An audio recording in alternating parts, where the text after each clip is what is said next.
Sungguh besar, karyamu sungguh ajaib. Tiada hentinya ku mengagumi, sungguh kau ajaib. Ku mau selalu bersyukur kepadamu, Tuhan. Anugerah-Mu mempesonaku, selalu dan selalu Kau angkat hatiku, Kau membuatku berada di matamu. Kau selalu bersyukur kepadamu, Tuhan. Anugerah-Mu mempesonaku, selalu dan selalu Kau angkat hatiku, Kau membuatku berharga di matamu. Makasih Tuhan untuk kasih-Mu yang besar. Kau membuat kami berharga. Engkau mengangkat kami. Mari jemaat Tuhan sama-sama katakan. Ku berharga di mata-Mu, Tuhan. Anugerah-Mu cukup bagiku. Ku berharga di mata-Mu, Tuhan. Anugerah-Mu cukup bagiku. Ku berharga di mata-Mu, Tuhan. Anugerah-Mu cukup bagiku. Ku berharga di mata-Mu, Tuhan.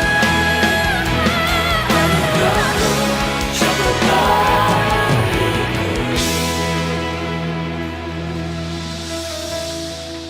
Kita ada.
wajahmu, ku terkagum bila ku lihat hidupku dan karya tanganmu.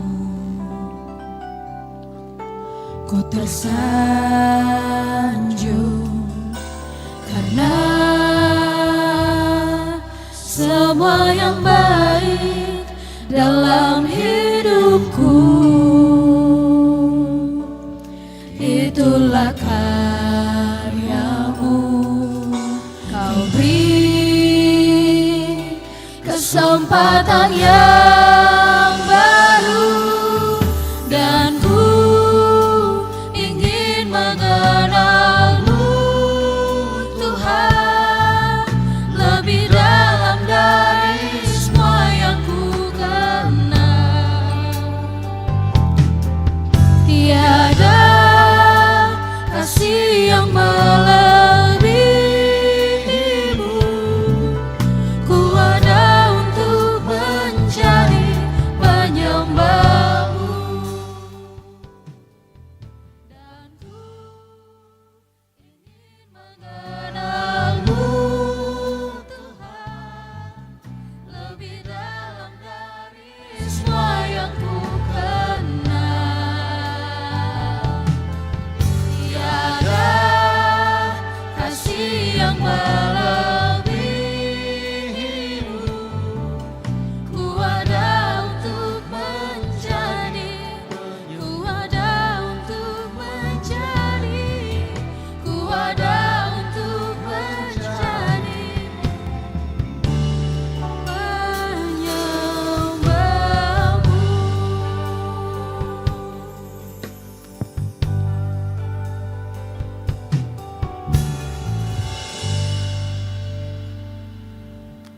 Shalom, puji Tuhan. Shalom. Selamat pagi untuk jemaat semua yang telah hadir pada pagi hari ini maupun yang masih dalam perjalanan atau di online. Saya percaya karena kasih Tuhan kita ada sampai saat ini. Amin. Oleh sebab itu pada pagi hari ini mari kita semua bawa hati kita, bawa penyembahan kita yang terbaik bagi Tuhan. Menikmati hadirat Tuhan di tempat ini. Karena dalam hadirat Tuhan ada kekuatan baru. Amin. Puji Tuhan. Sebelum kita masuk dalam ibadah kita akan sama-sama membaca pengakuan iman rasuli kita pada pagi hari ini. Oleh sebab itu saya undang kita bangkit berdiri semuanya. Mari sama-sama kita baca pengakuan iman rasuli kita. 1, 2, 3. Aku percaya kepada Allah, Bapa yang Maha Kuasa, Khalik langit dan bumi, dan kepada Yesus Kristus anaknya yang tunggal Tuhan kita, yang dikandung dari Roh Kudus, lahir dari darah Maria, yang menderita sengsara di bawah pemerintahan Pontius Pilatus, disalibkan, mati dan dikuburkan, turun ke dalam kerajaan maut, pada hari yang ketiga bangkit pula dari antara orang mati, naik ke sorga, duduk di sebelah kanan Allah Bapa yang Maha Kuasa, dan dari sana ia akan datang untuk menghakimi orang yang hidup dan yang mati. Aku percaya kepada Roh Kudus, gereja yang kudus dan persekutuan orang kudus, pengampunan dosa, kebangkitan tubuh dan hidup yang kekal. Amin. Puji Tuhan. Bapak Ibu silakan duduk kembali.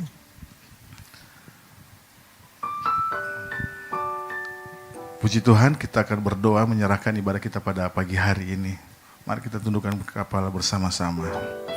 Terima kasih Tuhan buat kasih karunia Tuhan atas hidup kami. Dan di tempat ini Tuhan sudah bawa kami untuk datang menyembah-Mu, meninggikan nama-Mu Bapa. Oleh sebab itu Tuhan kuduskan seluruh hidup kami agar kami layak berkenan di hadapan Tuhan. Dan biarlah Tuhan curahkan Roh-Mu ke atas kami, memenuhi seluruh kehidupan kami untuk bisa merasakan, menikmati, menyembah Engkau dalam roh dan kebenaran. Terpujilah nama-Mu Tuhan Yesus. Inilah doa kami dan kami serahkan jalannya ibadah kami pada pagi hari ini. Amin. Puji Tuhan. Terima kasih Tuhan. Keadaan kami Tuhan sampai saat ini semuanya karena kasih anugerah Tuhan. Tak ada yang dapat kami banggakan Tuhan. Selain kami mau hidup, Tuhan seturut dengan kehendak-Mu. Biar Tuhan melingkupi seluruh hidup kami. Bawa kami ke dalam rancangan-Mu yang ajaib. Sebab Tuhan selalu merancangkan yang terbaik bagi kami. Terima kasih Tuhan Yesus. Terima kasih.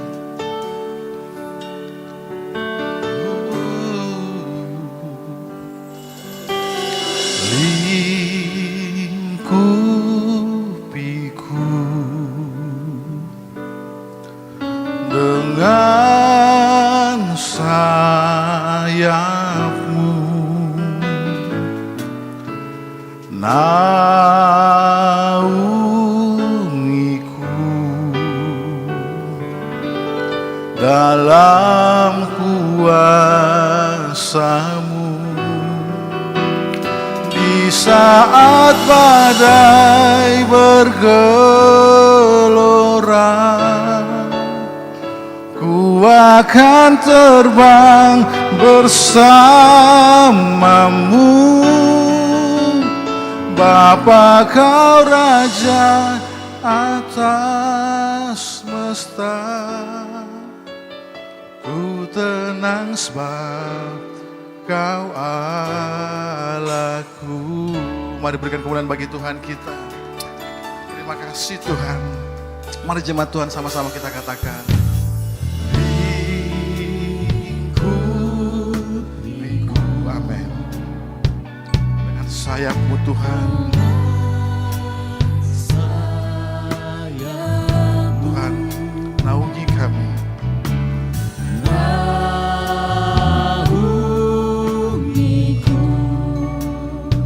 Kuasa-Mu dalam kuasa-Mu. Sekali lagi kita katakan, lingkupiku Tuhan. Lingkupiku, amin. Dengan sayap-Mu, naungiku.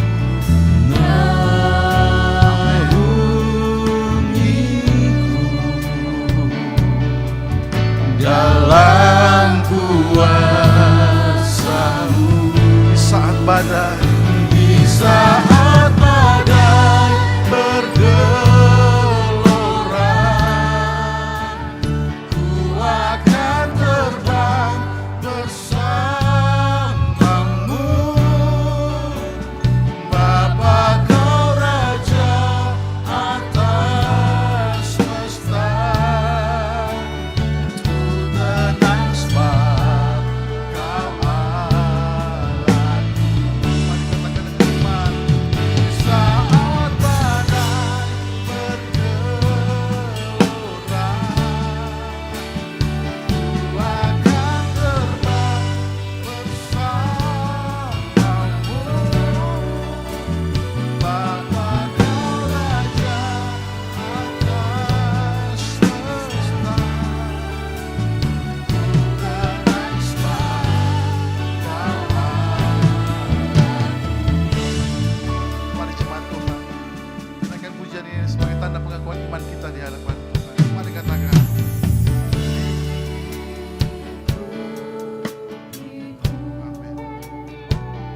Pernyataan kami di hadapan Tuhan. Lingkupi kami ya Tuhan.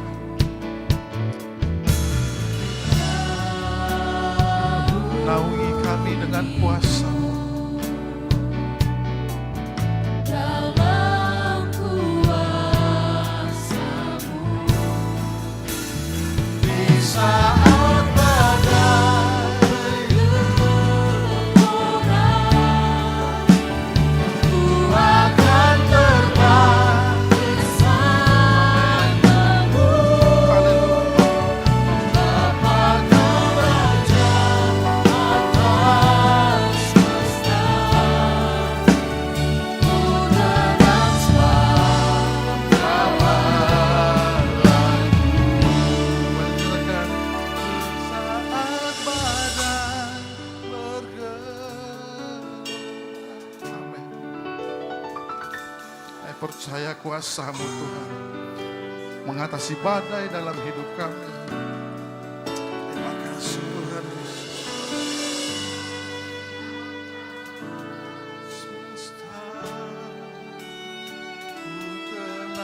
sembah Kau Allahku.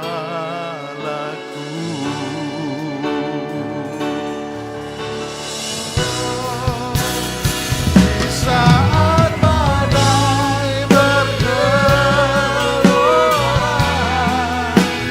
ku akan tenang bersamamu.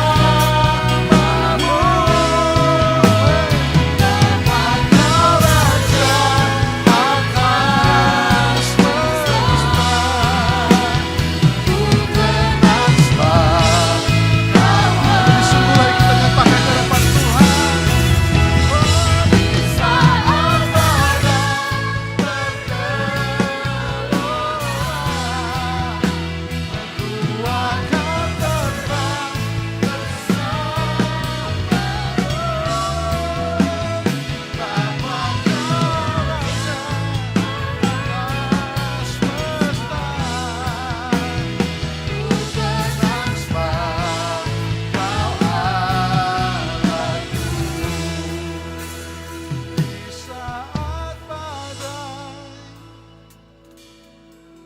Amin.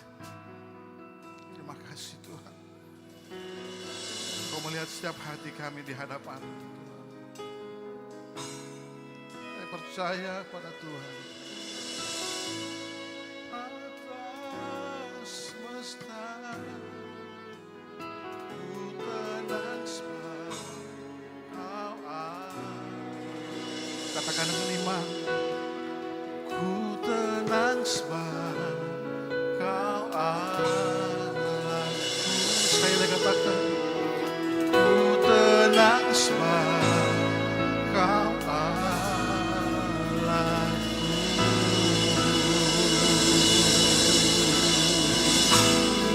Makasih Tuhan, kami menyembah-Mu. Hati kami tenang di dalam-Mu. Terima kasih Tuhan. Pengharapan-Ku hanya di dalam-Mu. Terima kasih. Terima kasih Tuhan. Kau ada bersama kami melewati hidup ini. Sebab Engkau Allah yang penuh kasih. Rahmat-Mu selalu baru tiap hari. Pujilah nama-Mu Tuhan. Haleluya.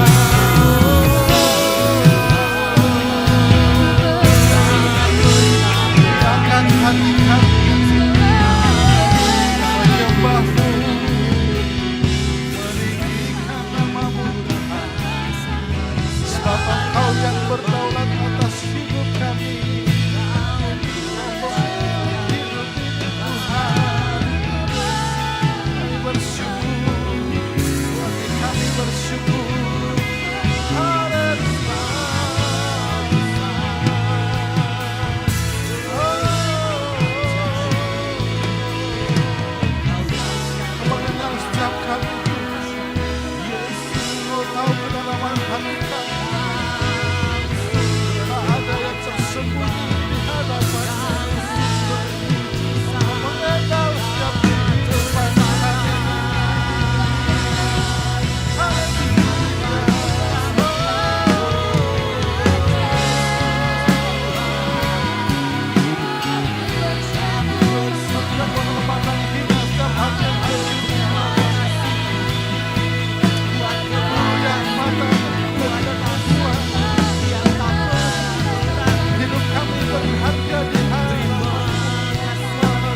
katakan terima kasih Tuhan.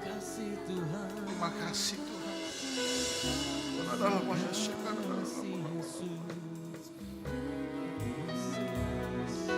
Kami angkat hati kami menyembah. Engkau mengenal setiap kami Tuhan. Engkau tahu keadaan kami Tuhan Yesus. Terima kasih Yesus. Kami datang menyembah-Mu di tempat ini Tuhan. Kami percaya Kau ada selalu bagi kami Tuhan. Terima kasih Yesus.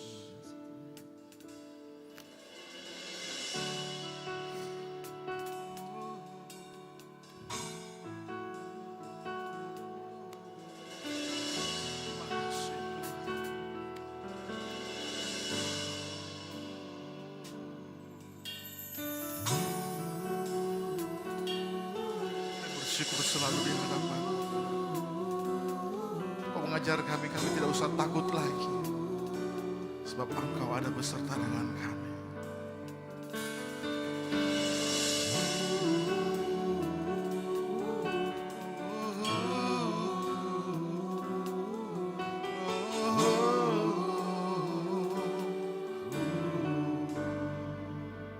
Mari kita nyatakan bersama. Bapakku datang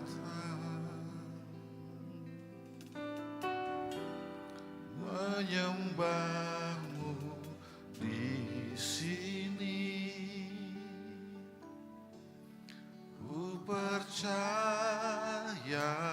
Kau ada bagiku.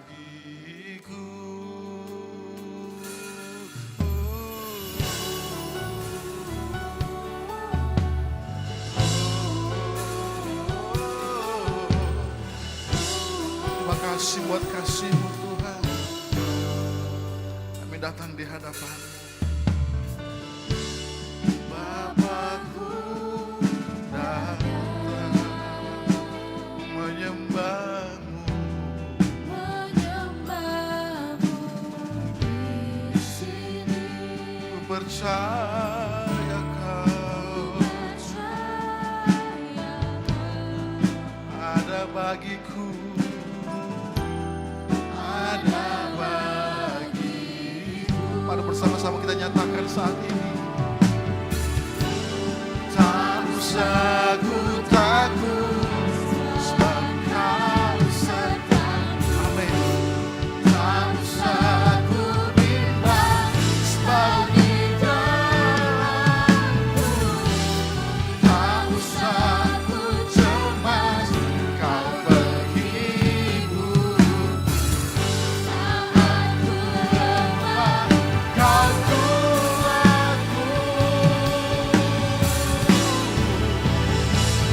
Nyanyi haleluya. Amin. Ku nyanyi haleluya. Sungguh Kau hebat, ajaib perkasa. Perbuatanmu. Nyanyi haleluya. Haleluya. Ku nyanyi haleluya.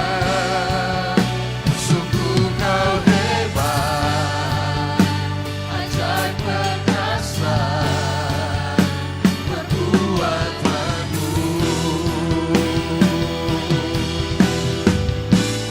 Di hidupku. Mari sama-sama kita katakan. Tak usah ku takut, sebab Kau. Amin. Kita nyatakan dengan iman kita saat ini dalam Tuhan. Yes, Kau di dalamku.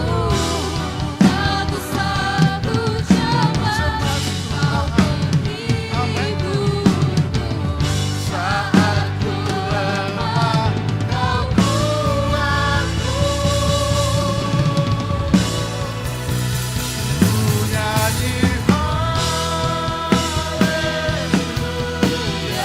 sama kita makin berdiri semuanya.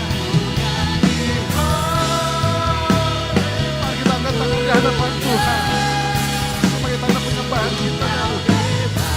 Amin. Sungguh kau hebat.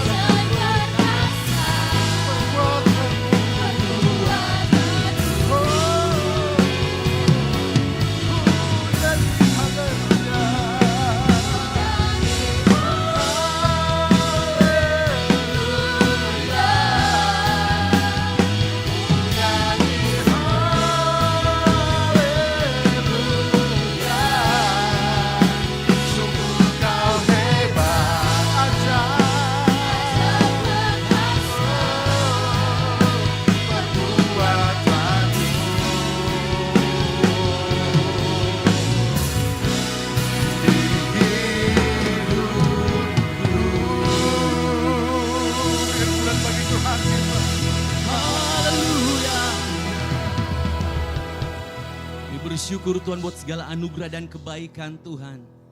Biarlah bibir mulut kami terus menyembah Engkau Tuhan. Terima kasih Bapa. Ini syukur kami. Lebih lagi kami muliakan nama-Mu. Di dalam nama Tuhan Yesus. Umat pilihan Tuhan sama-sama katakan. Amin. Lebih dahsyat lagi katakan. Boleh tepuk tangan bagi Allah kita yang dahsyat. Haleluya. Sebab kemurahan Tuhan kita dipilihnya. Amin. Terima kasih Tuhan. Terima kasih Yesus.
Tuhan dan dikuduskannya membawa kemuliaan. Ini syukur kami Tuhan. Terimalah kemuliaan dan hormat kami. Terimalah sembah kami, pujian kami. Terimalah kemuliaan.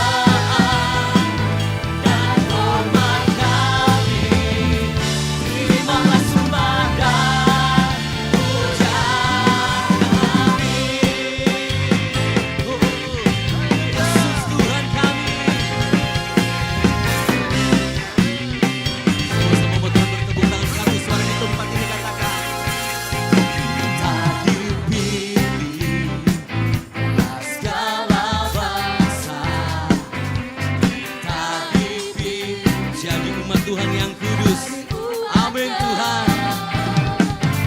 Kita dipilih dan dikuduskannya. Sama-sama bawa pukulan bagi Tuhan kita Yesus Kristus. Yebeyoiku menesurkan pujian ini. Terimalah kemuliaan dan hormat kami. Terimalah sembah kami.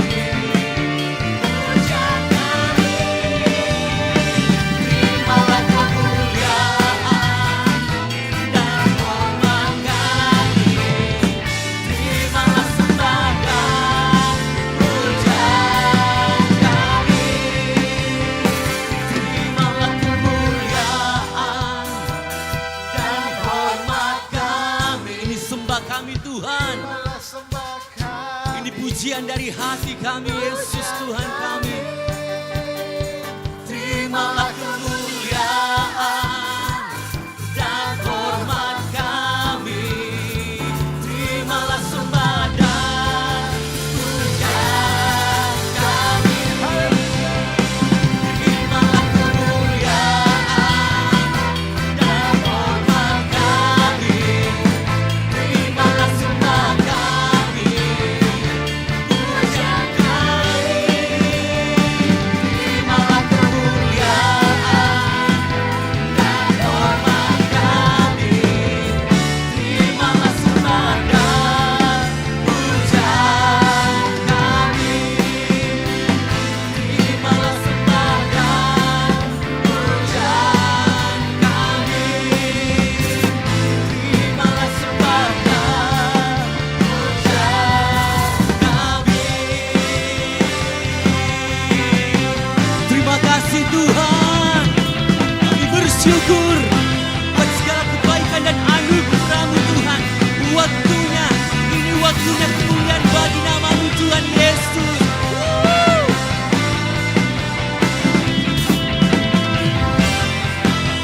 sorak-sorai bagi Allah kita. Terima kasih Tuhan, silakan duduk Bapak Ibu Jemaat yang dikasih Tuhan. Tiba saatnya kita akan mendengarkan pembacaan katekismus untuk minggu ini. Pada yang melayani dipersilakan.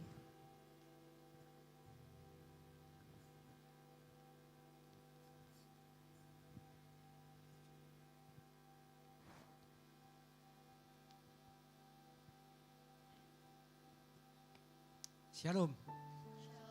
Puji Tuhan, saudara kasih Tuhan, kita akan mendengarkan katekismus kita pada pagi hari ini.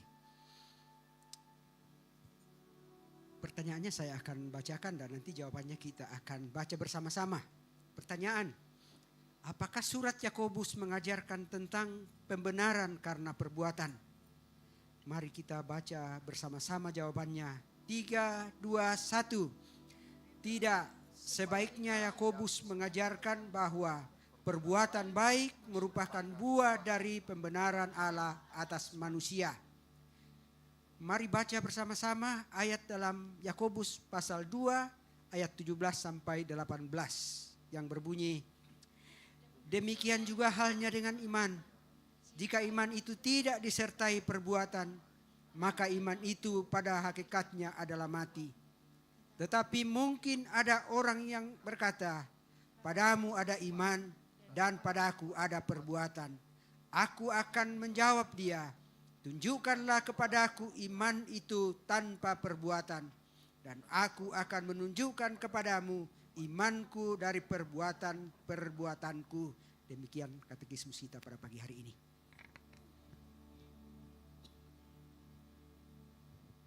Puji Tuhan, saatnya kita akan mendengarkan firman Tuhan bagi jemaat Tuhan yang membawa anak kecil, bisa membawa anaknya ke lantai 1 di ruang Daud. Di sana akan dibimbing oleh guru-guru sekolah minggu. Puji Tuhan. Mari persiapkan hati kita bersama-sama untuk menerima kebenaran firman-Nya pada pagi hari ini. Terima kasih Tuhan. Oh Bapa yang setia, oh Bapa yang mulia, Tuhan Yesus.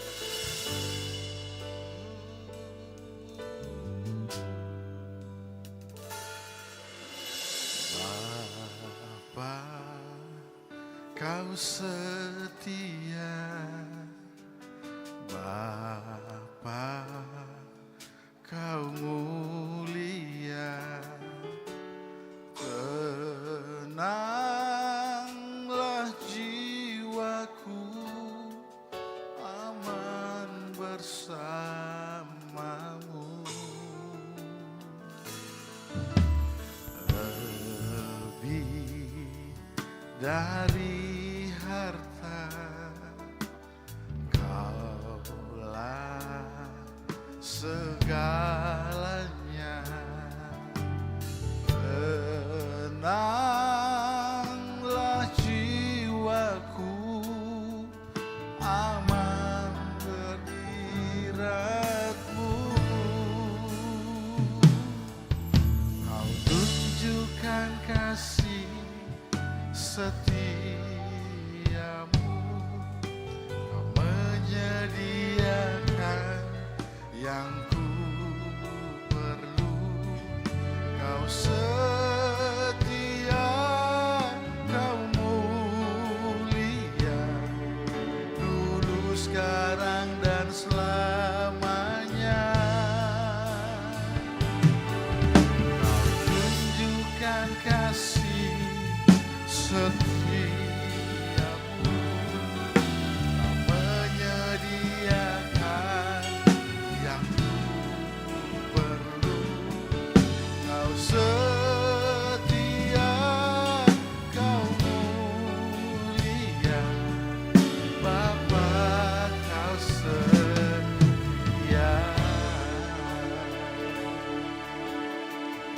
Bersama-sama kita dengan pujian katakan, Kau setia, ini pernyataan kami di hadapan-Mu Tuhan. Kau mulia, tenanglah jiwaku, aman bersamamu. dari harta, Kaulah segalanya. dari harta Amin. segalanya.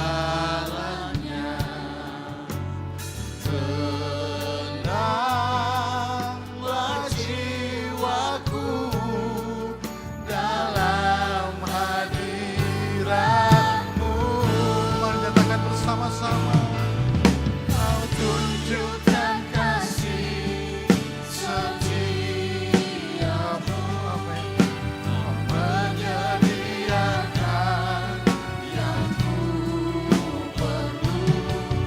Kau setia, kau mulia, dulu, sekarang, dan selamanya. Kau tunjukkan kasih setiamu.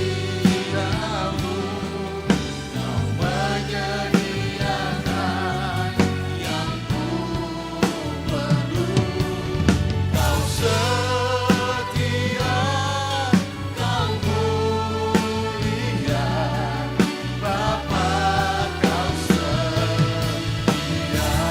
Sudah kita bagi berdiri semuanya.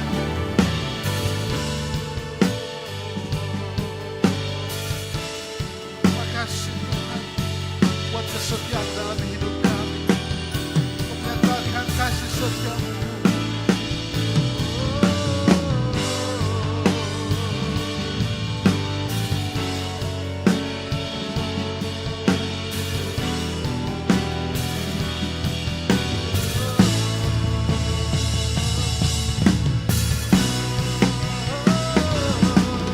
Kau tunjukkan kasih setiamu.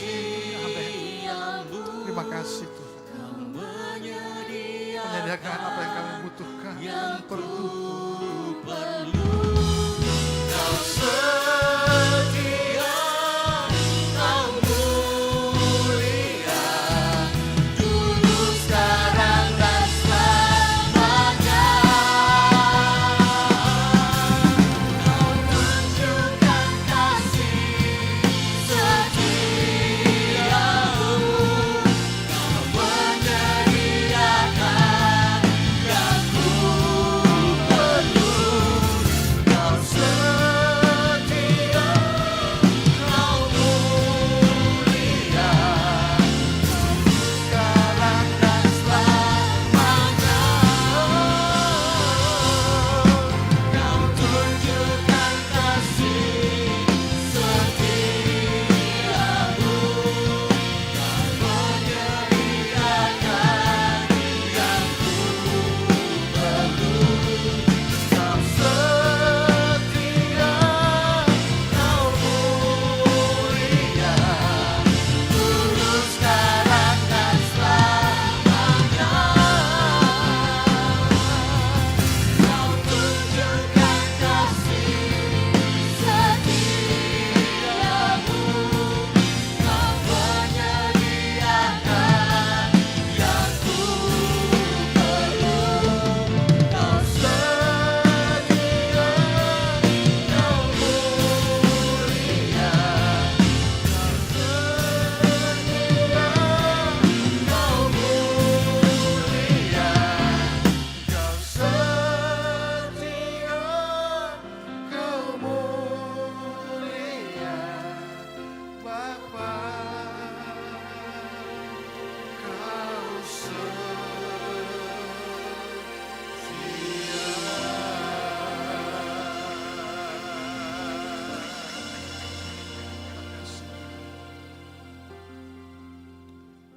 Kami ucap syukur buat pagi hari ini karena kebaikan-Mu yang melimpah dalam kehidupan kami. Tiba saatnya kami mendengarkan firman Tuhan. Tuhan tolong setiap kami yang ada di tempat ini. Urapi setiap kami yang ada di tempat ini. Sehingga saat firman Tuhan disampaikan, Tuhan berbicara jelas kepada hidup kami. Kepada dalam hati kami. Di dalam nama Tuhan Yesus Kristus. Yang siap mendengarkan firman Tuhan. Sama-sama katakan. Amin. Baik, silakan duduk.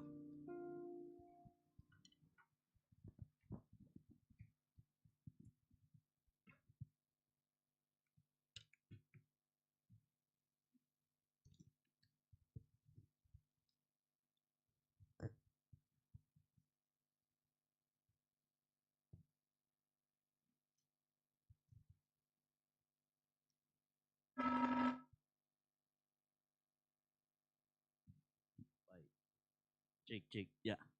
Shalom. Puji Tuhan. Sebentar ya, saya lepas dulu ini kayaknya ada kesalahan sedikit.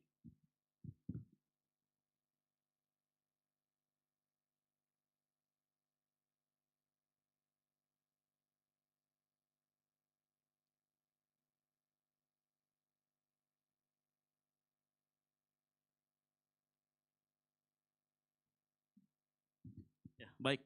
Kita akan belajar bersama-sama firman Tuhan pagi hari ini mengenai etos kerja Kristen. Kita masuk di bulan Juli dan Bapak Ibu Saudara sekalian, sebelum saya memulai, waktu kita naik ke tempat ini diberikan sebuah lembaran janji iman ya oleh teman-teman Aser. Nanti silakan Bapak Ibu isi. Sekali lagi ini bukan paksaan dan Bapak Ibu kalau tidak mau ngisi tidak apa-apa, ditinggalkan saja. Ini adalah pencarian dana untuk Natal kita. Jadi Natal kita cari dana dari 6 bulan sebelumnya. Jadi Bapak Ibu Saudara sekalian, bagi yang terbeban, sekali lagi, bagi yang terbeban mau membantu perayaan Natal dengan finansial, silakan nanti diisi. Lalu kemudian nanti disiapkan kotak di depan untuk Bapak Ibu Saudara kemudian masukkan. Itu yang pertama, yang mengerti katakan amin. Yang kedua, nanti kalau ada teman-teman dari tim dana yang kemudian mengingatkan, ya jadi bukan debt collector ya. Jadi agak tipis perbedaannya kan begitu ya. Nanti mungkin perbedaannya agak pakai air lah sedikit gitu ya supaya lebih kelihatan rohani gitu. Bukan ya. Jadi kalau teman-teman mengingatkan itu cuma sekedar mengingatkan bukan menagih. Sekali lagi memberi berdasarkan apa yang kita miliki dan memberi dengan sukarela. Yang mengerti katakan amin. Sekali lagi kalau Bapak Ibu tidak terbeban jangan mengisi. Karena saya rindu pemberian kita itu menyenangkan hati Tuhan. Nah pemberian yang menyenangkan hati Tuhan kita 2 minggu lalu kita sudah belajar. Yaitu berilah berdasarkan apa yang ada dan memberi dengan sukarela. Tapi kalau Tuhan gerakkan Bapak Ibu Saudara sekalian untuk membantu, untuk kemudian memberikan, maka jangan ditahan-tahan. Jangan ditahan-tahan, apalagi ditunda-tunda. Nanti jumlahnya dari 100 miliar turun dari 100 ribu. Gitu ya. Gitu. Jadi itu pemberitahuan saya, jadi nanti silakan diisi, mungkin ada pulpennya dan jangan lupa pulpennya juga dikembalikan untuk ibadah hari 2, 3, dan 4. Gitu ya. Baik, kita akan belajar tentang etos kerja Kristen. Tapi sebelum itu saya mau memberikan sebuah dasar kepada kita semua mengenai pekerjaan atau bekerja. Nah satu kata yang saya mulai adalah bekerja itu bukan kutuk. Saya ulangi lagi, bekerja bukan merupakan kutuk. Ya. Di dalam Kejadian 2 ayat 15 kita harus melihat, memandang pekerjaan dari 4 hal ini. Jadi di dalam kepercayaan kita, di dalam kekristenan, kita memandang pekerjaan melalui wawasan pandangan kekristenan. Apa itu? Yang pertama kita mengakui adanya penciptaan, adanya kejatuhan, kemudian adanya redemption atau penebusan, dan kemudian akan ada pemulihan. Nah kita harus melihat beberapa hal di dunia ini termasuk di dalamnya pekerjaan dengan keempat hal ini. Makanya waktu kita tanya bekerja bukan merupakan sebuah kutuk, ini berarti kita bekerja dalam masa waktu pertama kali diciptakan, desain awalnya, grand desainnya. Makanya Tuhan mengatakan dalam Kejadian 2 ayat 15, firman Tuhan mengatakan manusia ditempatkan di Taman Eden untuk apa? Mengusahakan dan memelihara. Jadi memang bekerja sebenarnya adalah desain Tuhan, itu desain ilahi. Ya, makanya saya katakan berkat itu bukan merupakan kutuk. Bekerja adalah keharusan.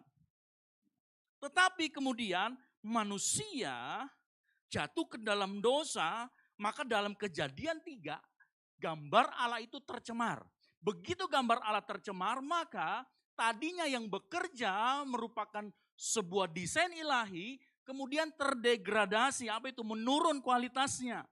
Ya, begitu dosa masuk ke dalam dunia, manusia jatuh ke dalam dosa, maka bekerja itu merupakan sebuah yang namanya beban. Ya. Nah nanti kalau kita lihat di dalam Kejadian 3 ayat 17, apa dikatakan di sana? Dengan bersusah payah engkau mencari rezekimu. Jadi bekerja kemudian turun kualitasnya. Jadi bekerja kemudian menjadi sebuah beban. Dulunya sebelumnya bekerja merupakan sesuatu kehormatan, bekerja merupakan sesuatu yang Tuhan pakai untuk kemudian menggenapkan rencananya di dunia. Ingat, Tuhan kasih kita amanat agung, Untuk apa? Menguasai dunia waktu itu. Lalu kemudian manusia jatuh ke dalam dosa. Menguasai dunia juga harus memelihara dan mengusahakan tempatnya, yaitu Taman Eden. Makanya bekerja merupakan salah satu perwujudan dari rencana Allah. Begitu dosa masuk ke dalam dunia, yang ini nih kemudian menjadi rusak, terdegradasi. Ya. Kemudian menjadi sesuatu yang beban, menjadi beban. Makanya dikatakan Kejadian 3, engkau bersusah payah mencari rezeki. Jadi ingat, bekerjanya tidak salah. Yang menurun kualitasnya, makanya kita bekerja kemudian orang bilang cari duit. Tapi apakah benar seperti itu?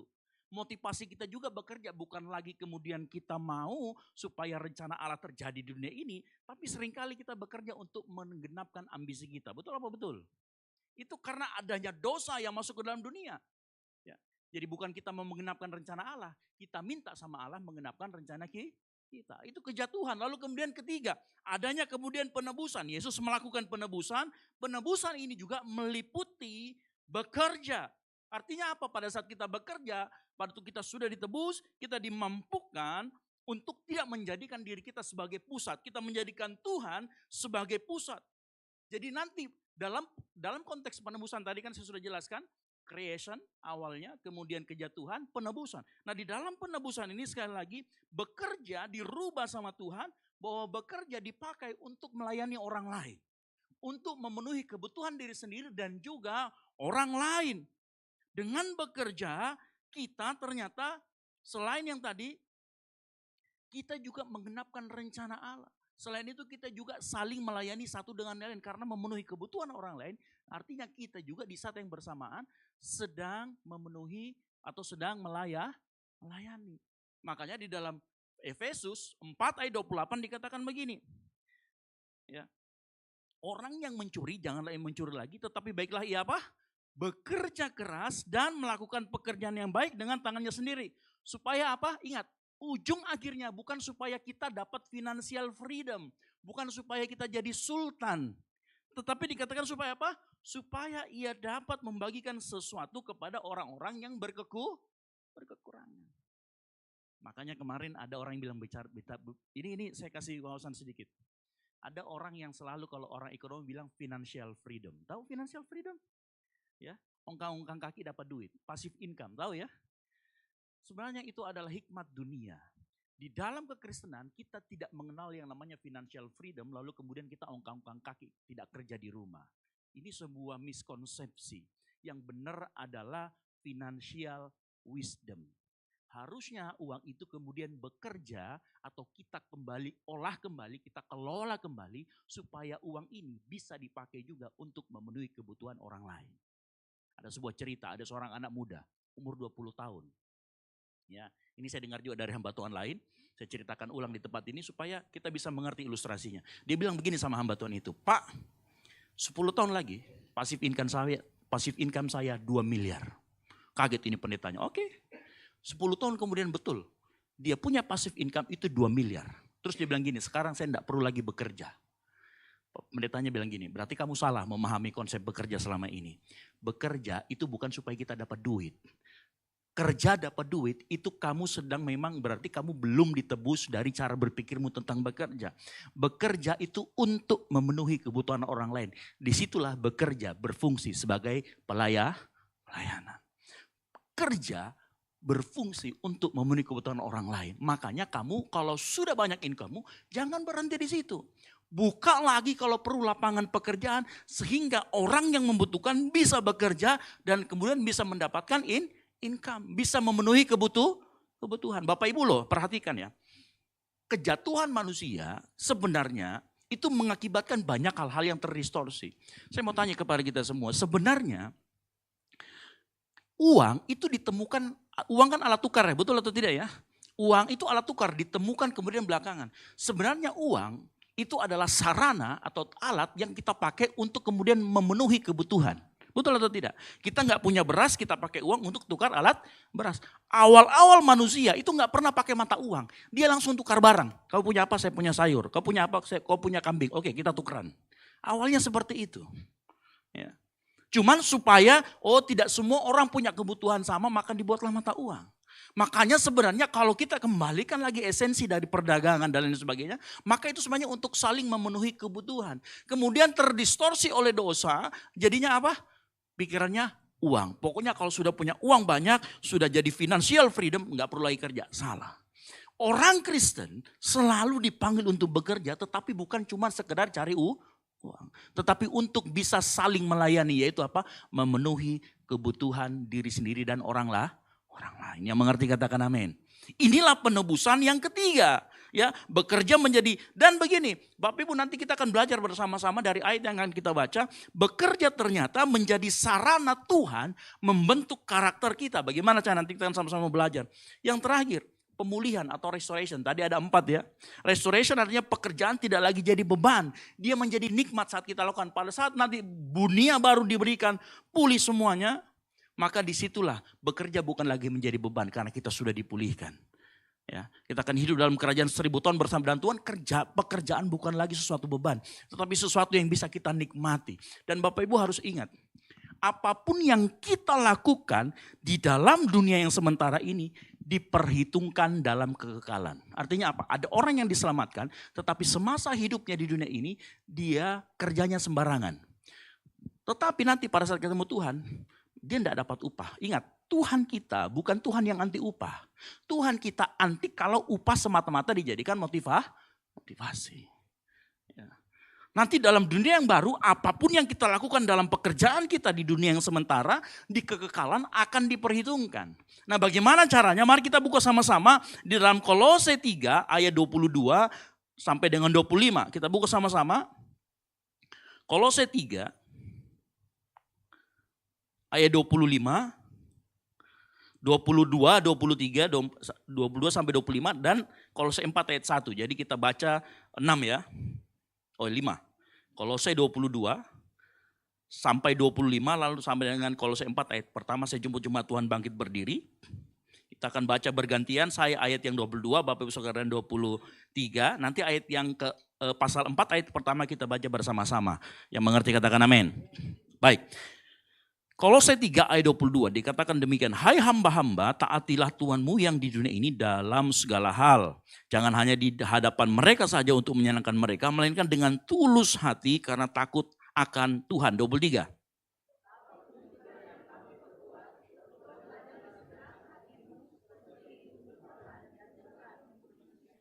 Kamu tahu bahwa dari Tuhanlah kamu akan menerima bagian yang ditentukan bagimu sebagai upah. Kristus adalah Tuhan dan kamu hambanya. 25.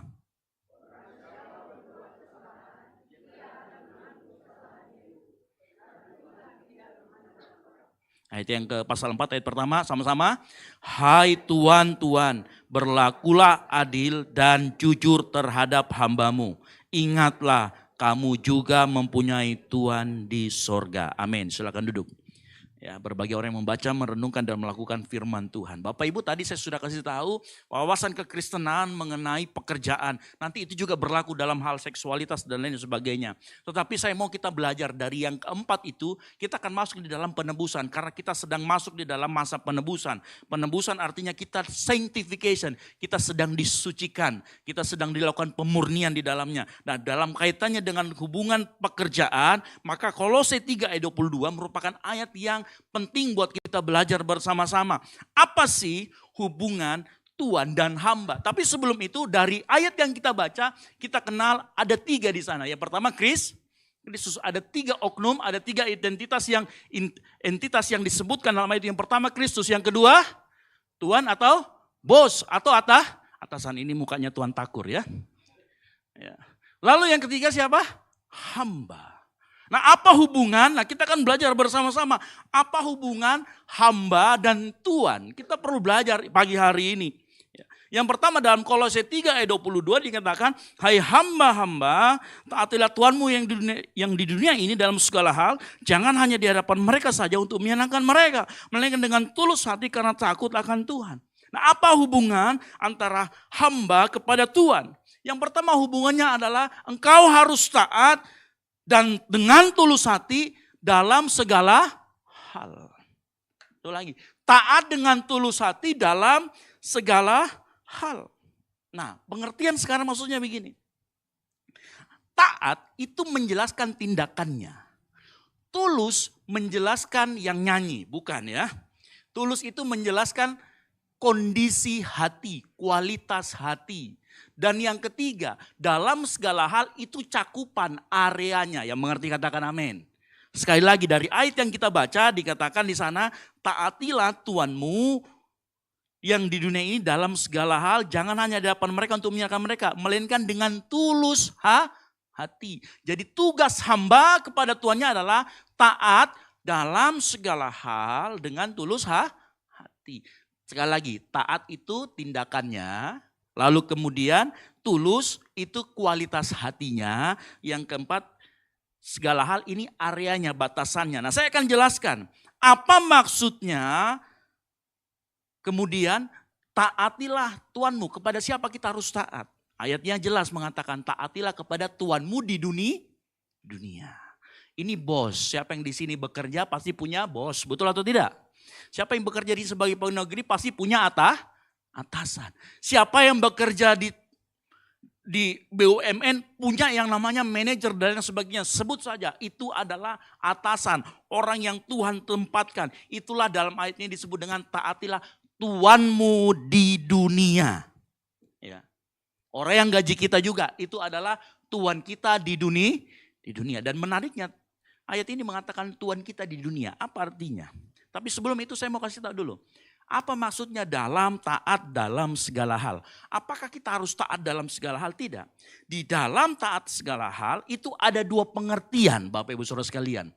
Pengertian yang pertama, taat dalam segala hal artinya kamu nggak boleh pilih-pilih tugas saat dikasih tugas. Jangan pilih-pilih. Nanti kalau tugas yang enak-enak kasih saya. Yang ada cuannya kasih saya. Kalau tidak ada kasih saya temanku yang di sana. Itu tidak boleh. Begitu kamu dikasih tugas, berat tidak berat, suka tidak suka, cuan tidak cuan, lakukan. Yang mengerti katakan amin. Itu maksudnya dalam segala hal. Walaupun kita kemudian tugasnya tidak kelihatan, tidak bisa terlihat sama orang, melakukan itu. Yang mengerti katakan amin. Makanya dikatakan ini dalam segala hal. Yang kedua, pengertian dalam segala hal yang kedua adalah perintah tersebut tidak boleh melanggar firman Tuhan. Karena ayat yang tadi ditutup dengan begini, taatilah Tuhanmu di dunia. Kata di dunia lalu kemudian ditutup dengan takut akan Tuhan. Ngerti maksudnya ya? Jadi cakupannya hanya di dunia, tapi nggak boleh mengalahkan peraturan dari Tuhan. Makanya ayat tadi ditutup dengan kata tulus hati karena takut akan Tuhan. Makanya pengertian yang kedua dari dalam segala hal punya kondisi. Yaitu pertama, tidak boleh melanggar firman Allah. Kalau kita disuruh berbohong, kita disuruh merevisi atau memanipulasi laporan, bolehkah tidak? Tidak Halo? Bolehkah tidak? Tidak boleh. Kalau kemudian kita disuruh melakukan sesuatu yang pencucian uang misalkan. Tindak pidana pencucian uang gitu ya. Apakah kita harus lakukan? Jelas tidak boleh karena melanggar. Yang kedua juga melanggar hukum dan undang-undang yang berlaku secara perdata maupun pidana di dunia atau hak hukum yang adil. Ini juga kita nggak boleh. Yang mengerti katakan amin. Ya. Jadi dalam segala hal tetap ada cakupan atau batasannya. Yang ketiga, perintah tersebut harus selaras dengan tujuan dan tugas dalam pekerjaan. Contoh, ya, Anda ini tugasnya adalah seorang yang mengurusi administrasi. Ya. Tiba-tiba disuruh untuk nagih utang. Yang kalau misalkan di dalam job desk, makanya kalau orang kerja itu namanya ada offering letter ya. Letter of offering. Itu surat penawaran kamu di situ ada gaji sekian dengan job desk sekian. Bayangkan kalau job desk kita administrasi. Tapi ternyata dapat tambahan. Itu pun tambahannya bukan sebulan 2 bulan. Bukan insidental sifatnya. Bukan sifatnya sekali 2 kali.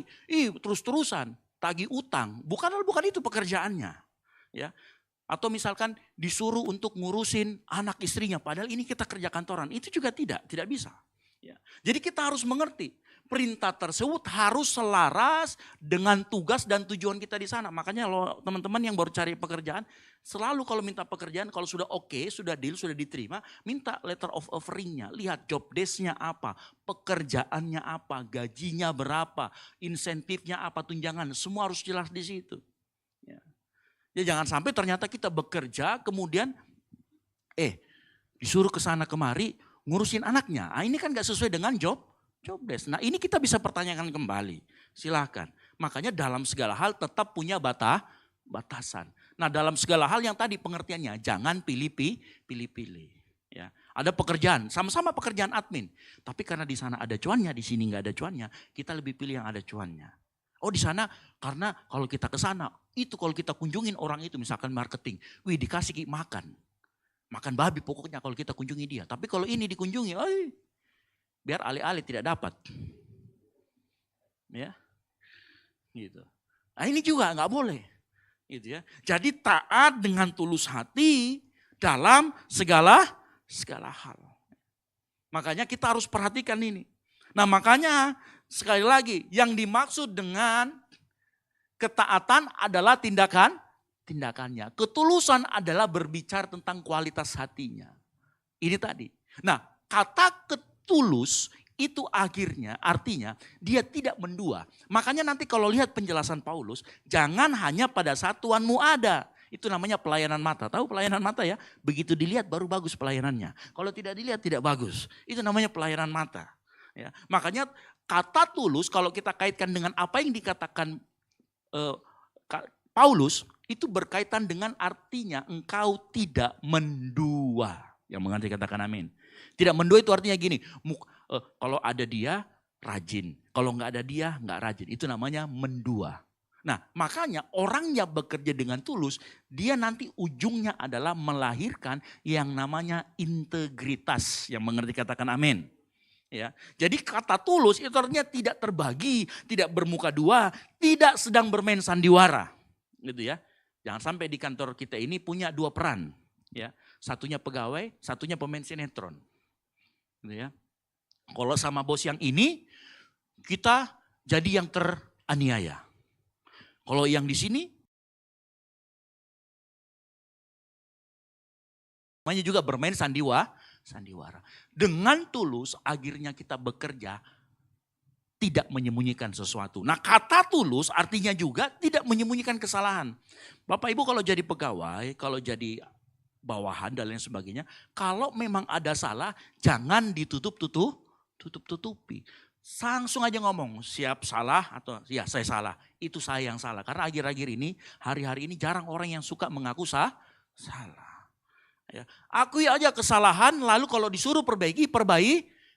Kalau dimarahin bagaimana? Bagian dari konsekuensi. Namanya kita juga bekerja. Jadi kita harus mengerti kata tulus tidak boleh memanipulasi tindakan demi penampilan atau performa. Jadi kesalahan kita jangan coba ditutup-tutupi. Kalau memang mengaku. Saya beberapa kali ini kan saya ini punya kadang-kadang kala saya itu kelewatan menempatkan posisi saya. Karena kan saya kalau di gereja Sabtu Minggu itu berhubungan berkaitan dengan anak-anak Gen Z. Yang kalau anak Gen Z itu, Bapak Ibu Saudara sekalian, kalau dikasih tugas ini, dia nanya dulu, kenapa harus begini, kenapa harus begini. Ya, nah karena ya namanya juga pelayan dan kita hamba Tuhan ya kita jelaskan. Tapi ternyata ini kadang-kadang kebawa di kantor. Jadi Bapak Ibu bayangkan suatu kali saya pernah di kantor, saya itu sedang bikin suatu desain majalah untuk kantor, lalu kemudian atasan saya, ini saya kan pelaksana ya, di atas saya ada eselon 4, lalu ada eselon 3. Ini eselon 3-nya langsung ngomong gini, coba Serah saya lihat hasil desainmu seperti apa. Waktu hasil desain itu, saya berdebat sama atasan saya. Berdebat, saya sampai ngomong gini, ya udah kalau gitu gak usah kasih lihat saya, langsung aja naik ke atas. Gitu, saya langsung gini, Pak kan kita lagi diskusi Pak. Kata-kata itu saya ingat, oh ternyata saya juga sering begitu kalau di gereja. Gitu. Anak-anak maksudnya sering ngomong kayak gitu, ya saya ikutin. Kadang-kadang kita itu begitu. Jadi sepanjang hari itu saya merasa bersalah sekali. Karena kenapa saya pakai bahasa begitu ya. Bapak Ibu tahu, saya ambil tarik napas panjang-panjang, saya ke toilet dulu sebentar, enggak lama, enggak ada lebih 1 jam saya itu. Saya masuk ke ruangan atasan, saya bilang Pak saya minta maaf tadi kalau bahasa saya kurang bagus, saya salah, saya minta maaf, tolong dimaafkan, saya bilang begitu. Ya selesai.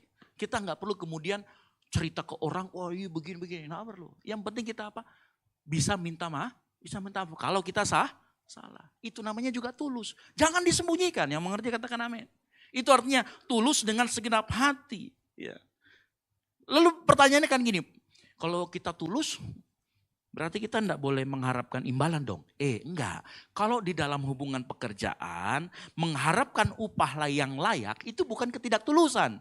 Sekali lagi, mengharapkan upah yang layak, apalagi tadi ada letter of offeringnya dan sebagainya, itu bukan ketidaktulusan. Ketidaktulusan kalau kamu cuma sekedar mau gaji. Ingat, kita bekerja dengan tulus, bukan hanya karena sekedar gaji. Ya. Tetapi karena kita takut akan Tuhan. Makanya nanti kita akan baca. Ketulusan itu dilakukan karena kita takut akan Tuhan. Bukan karena gaji. Jadi tidak salah mengharapkan gaji, tetapi itu bukan menjadi motivasi yang utama dalam kita menjadi orang yang tulus. Motivasi utama kita sekali lagi adalah karena kita takut akan Tuhan. Pak, bagaimana Pak kalau bos saya, atasan saya itu orang yang buruk, orang yang jelek sekali dia berkomunikasi dan lain sebagainya. Apakah saya harus tetap tulus? Saya mau kasih tahu, hamba yang memiliki tuan buruk, engkau yang memiliki atasan yang buruk, tuan yang buruk, tidak dibenarkan untuk curang atau tidak tulus. Sekali lagi, keberadaan atasan kita yang tidak baik tidak membenarkan kita untuk menjadi curang atau tidak tulus. Engkau wajib melayani, engkau tetap wajib bekerja dengan tulus karena kita bekerja takut akan Tuhan. Yang mengerti katakan amin. Itu. Makanya di dalam Kolose 3 ayat 23 dikatakan apapun yang kamu perbuatlah dengan segenap hatimu seperti untuk Tuhan dan bukan untuk manusia. Jadi bukan cuma sekedar gaji. Gaji boleh nggak? Boleh. Kalau kita nggak gajian makan apa? Gitu. Tetapi jangan cuma sampai di situ. Bapak Ibu dengar baik. Tugas seorang hamba kepada tuannya adalah taat dengan tulus dalam segala hal. Yang mengerti katakan amin. Artinya begini Bapak Ibu dan Saudara sekalian. Artinya ternyata Tuhan membentuk sifat taat kita dan ketulusan kita melalui pekerjaan yang kita lakukan. Yang mengerti katakan amin. Makanya kalau kita sedang bekerja, itu ternyata Tuhan sedang melatih kita supaya buah-buah roh kita itu juga keluar. Disitulah kita sedang dilatih. Ya. Makanya kasihan teman-teman Bapak Ibu Saudara sekalian. Pak, tapi saya ini kemana-mana ajukan lamaran, belum ada yang terima-terima saya. Dengar baik, pekerjaan ada pekerjaan non formal, ada formal. Pekerjaan non formal kita lakukan di mana? Di rumah. Halo, betul atau tidak? Pekerjaan non formal kita lakukan di rumah. Oh, ternyata lantai kotor, pergi ambil pel. Betul atau tidak? Pekerjaan non formal. Ya. Apalagi kalau bapak kita, orang tua kita. Oh Aco, Jojo tolong dulu itu, ambil dulu Apalagi kalau Panana kan suka kerja kan, suka berbuat merapikan segala sesuatu yang belum rapi gitu ya. Bahkan sudah rapi, dibikin lebih rapi lagi kalau perlu. Kan begitu. Jojo tolong bawakan bor. Itu juga pekerjaan non formal. Ayo bantu. Begini di rumah, bantu masak, bantu cuci piring, itu juga pekerjaan non formal. Halo, betul atau tidak? Ya. Jadi bukan hanya pekerjaan sifatnya formal, tetapi non formal juga. Kita juga harus memiliki sikap taat dan tulus hati dalam segala hal, apalagi di dalam rumah. Makanya firman Tuhan mengatakan, apapun yang dikerjakan dengan tanganmu, lakukan dengan segenap hati. Itu prinsip etos kerja orang Kristen. Makanya ternyata itu tadi, Tuhan bentuk kita, ketaatan dan ketulusan kita melalui pekerjaan kita lakukan, termasuk non formal itu termasuk pelayanan. Pelayanan itu pekerjaan non formal yang Tuhan percayakan kepada kita. Kita juga di dalam pelayanan dituntut tunduk dan taat. Ada panduan pelayanannya. Kalau di tempat ini kita punya panduan pelayanan. Ada panduan pelayanannya. Ada reward dan ada punishment-nya juga dan lain sebagainya. Kenapa? Karena ternyata di dalam dunia pelayanan juga kita dilatih, Tuhan bentuk kita supaya taat dan tulus. Bapak Ibu dengar baik ya. Kalau kita bekerja melakukan sesuatu dengan taat dan tulus hati, maka Kolose 3:24 berkata apa? kamu tahu bahwa dari Tuhanlah kamu akan menerima bagian yang ditentukan bagimu sebagai upah. Kristus adalah Tuhan dan kamu adalah hambanya. Perhatikan, tadi kan ada 3 gambar. Ternyata kita juga adalah hamba Kristus, bukan juga hamba dari Tuhan kita di dunia. Kita juga adalah hamba dari Kristus. Dengar baik Bapak Ibu, sekali lagi saya katakan. Tuhan yang kita sembah bukan Tuhan yang anti upah. Dia tidak mau upah menjadi motivasi. Makanya tadi saya katakan di awal. Ingat, apapun yang kita lakukan dalam dunia yang sementara ini akan berpengaruh pada saat nanti kekekalan. Makanya Tuhan akan berikan upah. Ya. Dengar baik, kalau kita bekerja tetapi upahnya itu bukan cuma sekedar nanti pada saat kita dipulihkan. Ada juga upah yang kita terima di dunia ini. Bapak Ibu dengar baik. Kalau kita bekerja dengan taat dan tulus hati karena takut akan Tuhan, apa yang terjadi? Tempat kita kerja, maka akan apa? Perusahaannya berkembang, betul atau tidak? Omsetnya naik, kemudian apa? Targetnya tercapai dan lain sebagainya. Perusahaannya sukses dan lain sebagainya. Maka perusahaan atasan kita juga akan menerima berkat dari Tuhan. Kalau sudah begitu, maka kita juga terima gaji, betul atau tidak? Terima bonus, terima insentif. Bahkan ada yang dikasih, ini kamu upgrade skill ya, pergilah kamu. Ada juga pergi jalan-jalan, kamu pergi jalan-jalannya ke Israel ya, jalan kaki. Gitu ya. Enggak ya, pasti dikasih fasilitas. Dikasih juga kadang-kadang promosi atau jabatan kalau engkau bekerja dengan taat dan tulus. Ini berkat yang kita terima. Makanya dengar baik, di tempat kita bekerja, kita menjadi garam dan terang. Dengan apa? Bekerja dengan baik. Kita bekerja semua dengan baik. Perusahaannya ikut berkembang. Non formal, kita dalam pelayanan, kita non formal, kita melayani dengan baik, dengan excellent. Maka pelayanan yang Tuhan percayakan kepada kita secara kolektif juga berkembang. Dan bukan hanya itu, ada berkat Tuhan yang lain. Apa namanya? Damai sejahtera, sukacita, dan yang paling penting tadi saya katakan, karaktermu, ketaatanmu, ketulusanmu bertumbuh di dalam Kristus. Yang mengerti katakan amin. Ini berkat dari Tuhan yang kita terima. Selain tadi berkat waktu pemulihan terjadi, kita juga terima berkat dari Tuhan waktu nanti zaman 1000 tahun, kita juga terima berkat dari Tuhan. Nah bayangkan kalau kebalikannya, bagaimana kalau kita berbuat salah? Kalau berbuat salah atau kita curang, dikatakan dalam Kolose 3:25, barang siapa berbuat kesalahan, ia akan menanggung kesalahannya itu. Karena apa? Tuhan tidak memandang orang. Nah kalau kita berbuat kesalahan yang tadi, ternyata kalau kita berbuat salah atau sengaja curang kepada Tuhan kita, buat Tuhan kita, ternyata secara tidak langsung kita juga melakukan hal yang sama kepada Kristus. Yang mengerti katakan amin. Di sana ingat, Tuhan Yesus Kristus Allah yang kita sembah juga tidak memandang orang. Dia orang yang adil, akan ada hukumannya. Kalau misalkan kita kerja dengan baik, kita perusahaan berkembang, omset naik. Kalau kita kebalikannya tidak ini, maka tidak ada. Tidak dapat insentif. Tidak bisa juga pergi di Israel. Tidak bisa juga dapat bonus. Kehidupan, kehadiran kita tidak dirasakan oleh orang lain. Karakter kita juga tidak bertumbuh, tidak mau dibentuk sama Tuhan. Ini akibatnya kalau kita bekerja tidak dengan tulus hati atau tidak dengan sikap hati yang benar. Yang mengerti katakan amin. Ini artinya keberadaan kita di dalam dunia, dalam pekerjaan kita, bisa menentukan apakah berkat Tuhan akan turun di perusahaan tersebut atau tidak. Yang mengerti katakan amin. Makanya kita harus belajar bekerja dengan taat dan tulus hati. Ya. Ini penting buat kita semua. Nah, cuman kayaknya Pak, dari tadi kan kita bicara hamba ke Tuhan. Bagaimana sekarang selanjutnya Tuhan ke hamba? Karena ini begini, di tempat ini ada yang bekerja sebagai hamba bawahan, tapi ada juga yang bekerja di tengah-tengah. Ini namanya sandwich, ya. Sandwich tahu ya, karena ada di tengah-tengahnya. Itu dia punya atasan, dia juga punya bawahan. Lalu bagaimana kita yang menjadi tuan? Atau kita menjadi bos atau atasan? Kolose 4 ayat 1 berkata apa? Hai tuan-tuan, ini buat kita nih. Yang Tuhan percayakan kita punya anak buah. Yang Tuhan percayakan kita punya pegawai. Yang Tuhan percayakan kita jadi bos. Dengar baik-baik. Hai tuan-tuan, berlakulah adil dan jujur. Kalau tadi hambanya itu taat dengan tulus hati dalam segala hal, maka engkau yang sebagai Tuhan harus adil dan jujur. Halo? Ya. Kewajiban kita menjadi atasan atau bos harus jujur kepada setiap, adil dan jujur kepada setiap Tuhan percayakan orang. Ya. Ini mana tulisannya? Oh ini dia.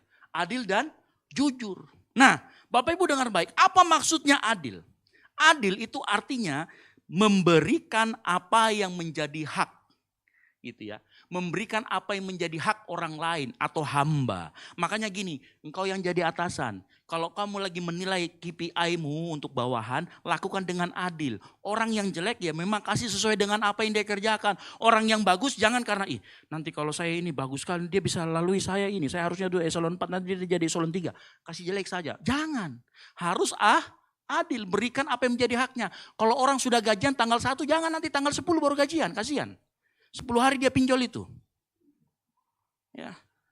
Kasih gaji tepat waktu. Kasih juga tunjangan BPJS Kesehatan, BPJS dan sebagainya. Memang harus mereka terima. Berikan itu baru namanya adil. Kasih upah yang layak. Tahu ya, jangan sampai disuruh manjat-manjat tower upahnya cuma 100.000. Ya, biar dia jatuh itu.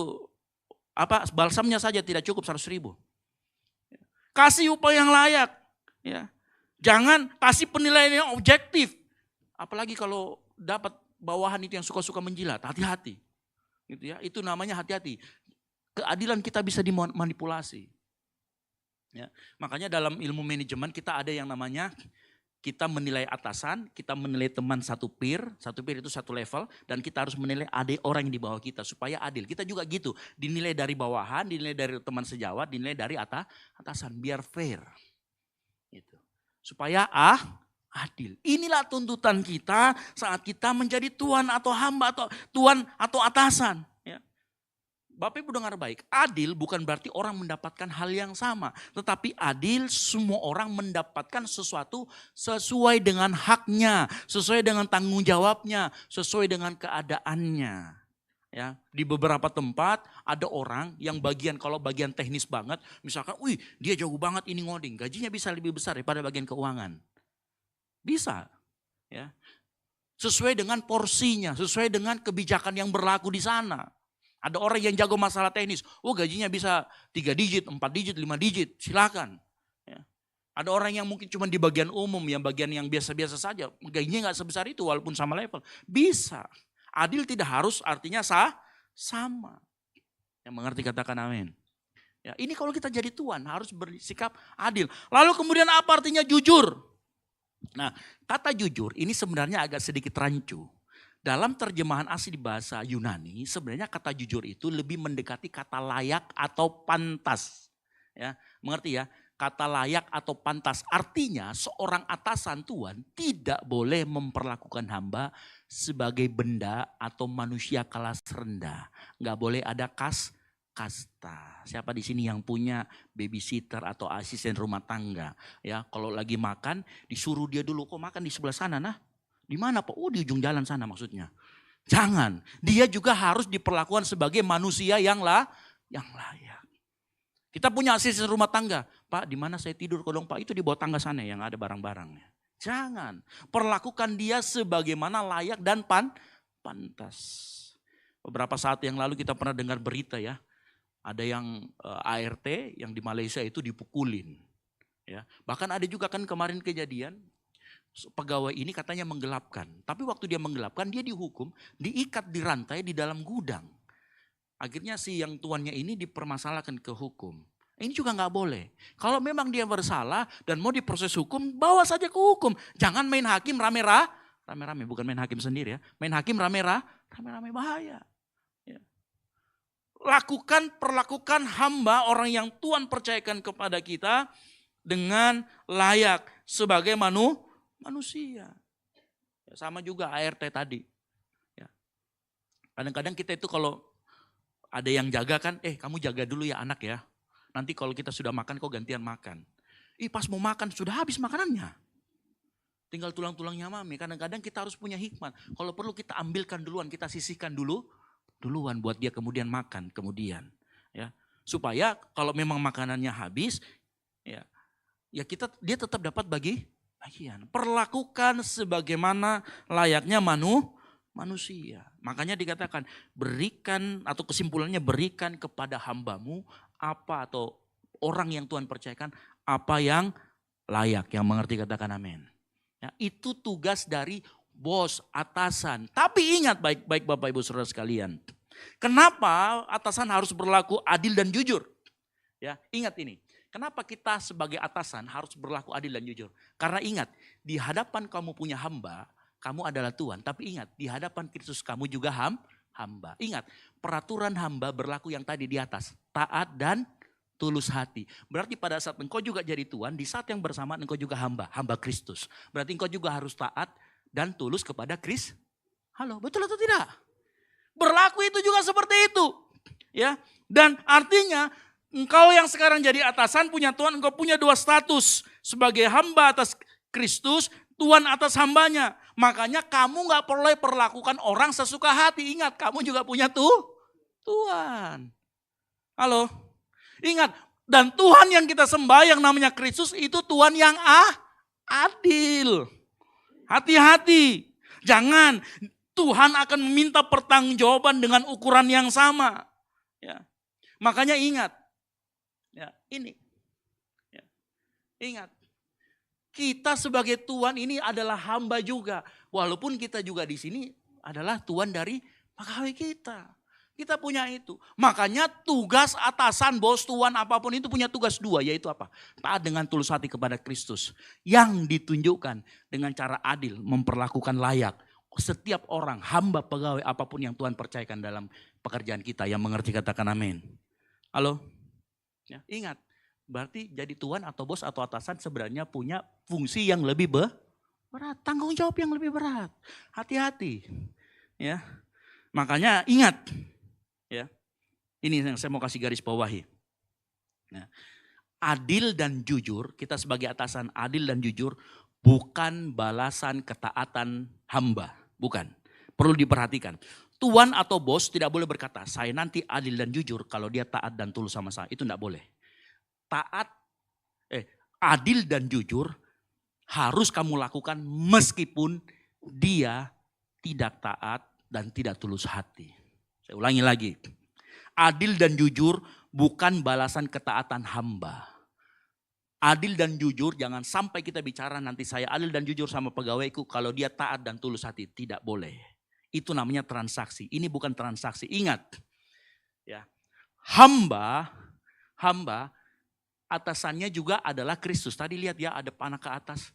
Tuhan juga atasannya adalah Kristus. Ada Kristus di sana. Jadi engkau harus takut akan Kristus. Ingat, hamba, pegawai, bawahan bekerja dengan benar karena dia melayani Kristus.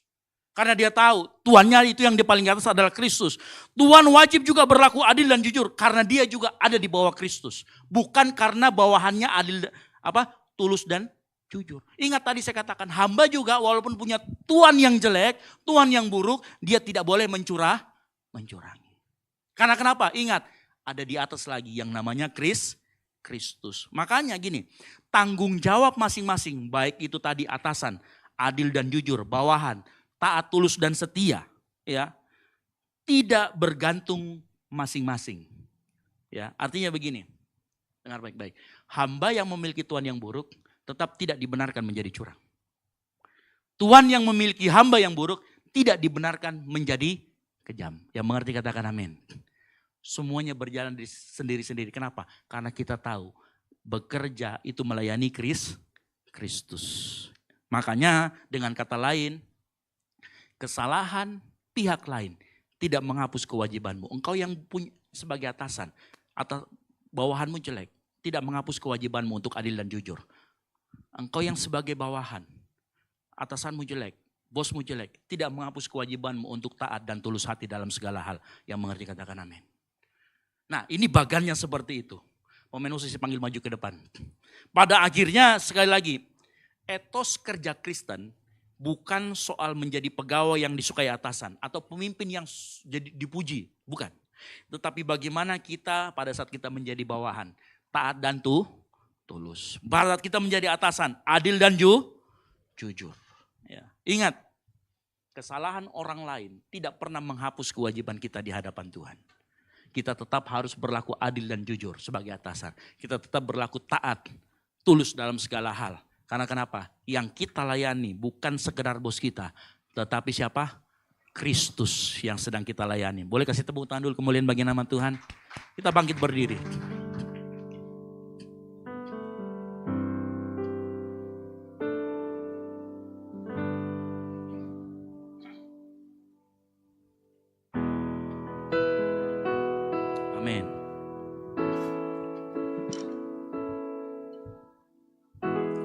ku berikan hatiku dan jiwaku,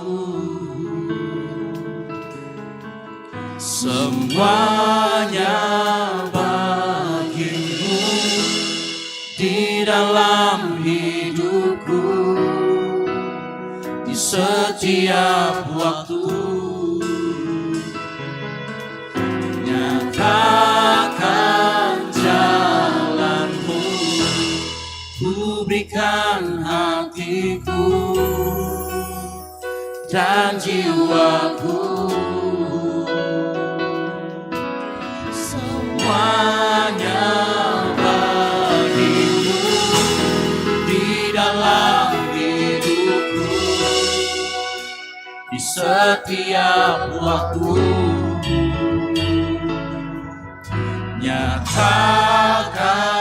jalan.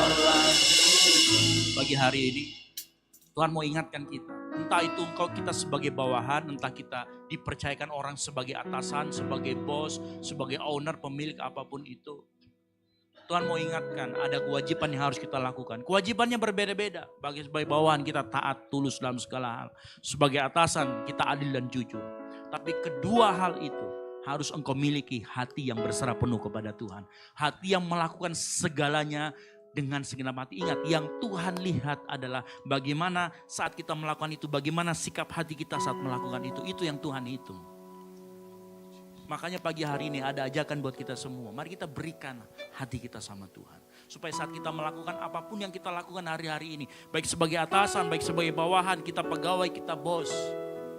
Ada hati kita taruh di sana. Dan saat ada hati kita taruh di sana, saya mau kasih tahu, berkat Tuhan akan mengalir ke perusahaan di tempat engkau bekerja, ke dalam rumah tanggamu. Karena mungkin Tuhan bisa memberkati engkau lewat perusahaan itu. Tuhan bisa memberkati engkau lewat pekerjaanmu. Bahkan engkau bisa memberkati orang sekelilingmu dengan kehadiranmu. Makanya lagu ini mengatakan, ku berikan hatiku. Karena saya rindu kita semua pagi hari ini, kita berikan hati kita kepada Tuhan. Yang setuju katakan amin. Sama-sama kita nyanyikan, ku berikan hatiku. Ku berikan hatiku dan jiwaku, semuanya bagimu di dalam hidupku, di setiap waktu.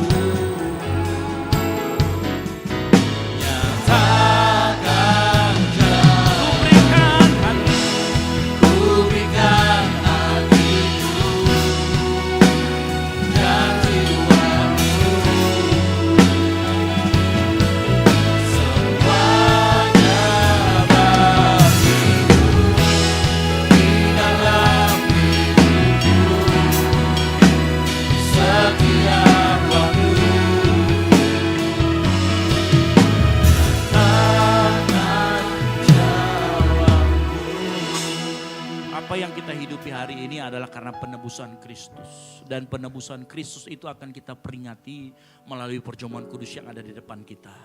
Oleh karena itu sebelum kita masuk dalam perjamuan kudus, saya rindu kita semua pagi hari ini minta Tuhan layakkan kita semua pagi hari ini. Minta Tuhan layakkan setiap kami pribadi demi pribadi di tempat ini. Layakkan aku Tuhan. Minta sama Tuhan. Karena firman Tuhan berkata barang siapa dengan cara yang tidak layak makan dan minum dari cawan Tuhan, ia berdosa terhadap tubuh Kristus. Maka pagi hari ini saya beri kesempatan kepada kita semua.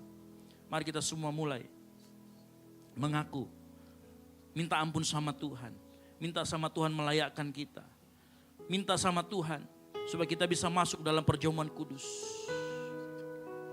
Minta sama Tuhan pengampunan, minta sama Tuhan, layakkan kami Tuhan, layakkan kami. Haleluya, haleluya, haleluya. Minta sama Tuhan pagi hari ini. Minta sama Tuhan. Amin. Mari kau tetap dalam sikap penyembah, silakan duduk. Kita akan masuk dalam perjamuan kudus. Saya minta kepada para pelayan perjamuan untuk maju ke depan. Kita nyanyikan pujian terlalu besar Tuhan.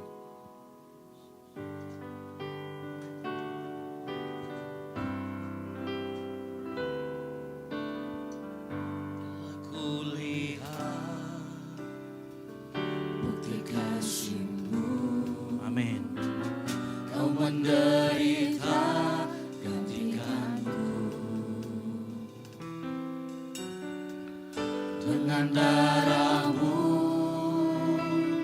Kau selamatkanku. Kini ku hidup menyenangkan-Mu.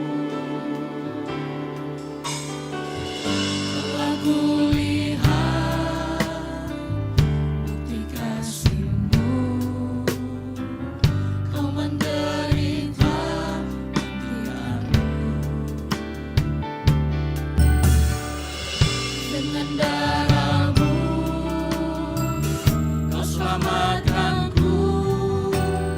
Kini ku hidup menyenangkan-Mu.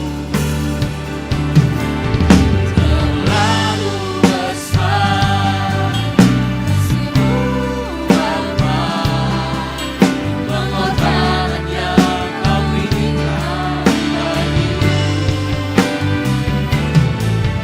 Terlalu mahal darah-Mu Yesus, tercurah untuk menebus diri. Katakan terlalu besar. Terlalu besar kasih-Mu Bapa. Yang sudah terima perjamuan saya cukup kita pamit berdiri. Kau berikan bagiku.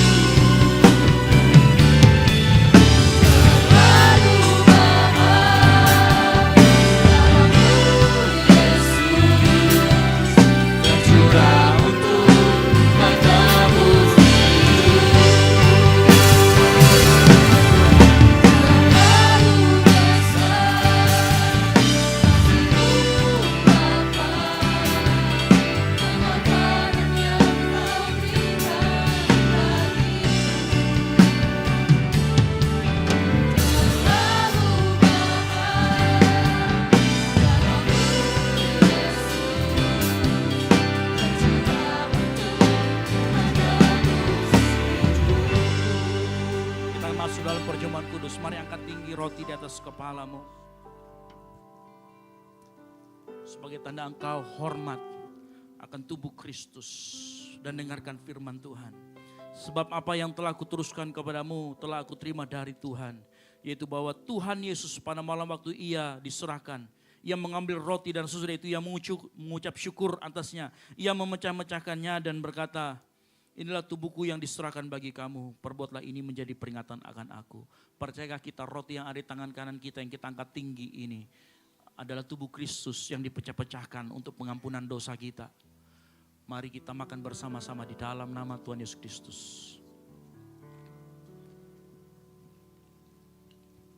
Amin.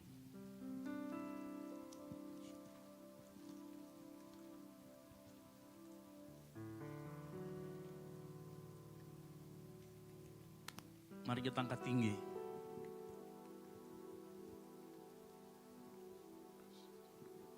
Demikian Ia mengambil cawan, ucap syukur atasnya dan berkata, inilah darahku yang dipersembahkan, yang dicurahkan bagi kamu. Perbuatlah ini setiap kali kamu minumnya menjadi peringatan akan aku. Percayakah kita, anggur yang ada di tangan kanan kita yang kita angkat tinggi ini adalah darah Kristus yang dicurahkan untuk mengampunan dosa kita. Mari kita minum bersama-sama di dalam nama Tuhan Yesus Kristus.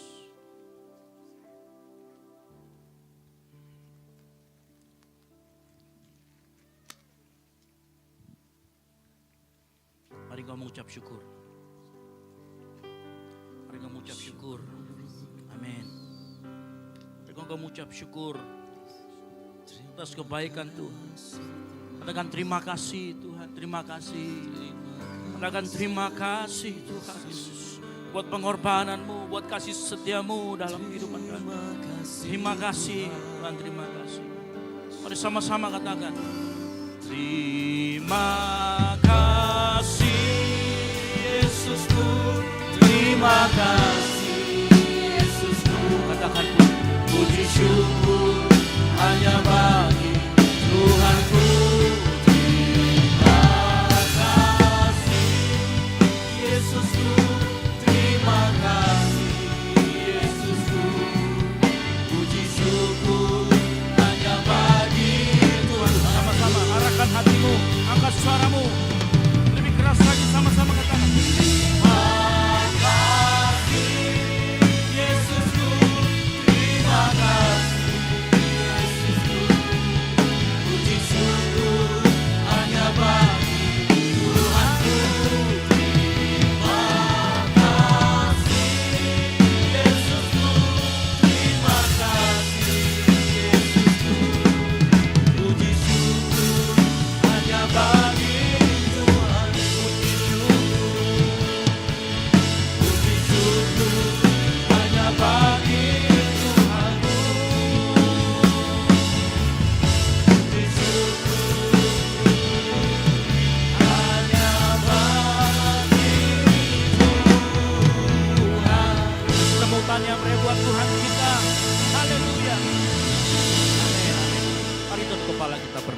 Bapak kami ucap syukur pagi hari ini karena kami telah belajar firman Tuhan bagaimana kehidupan kami dalam dunia pekerjaan.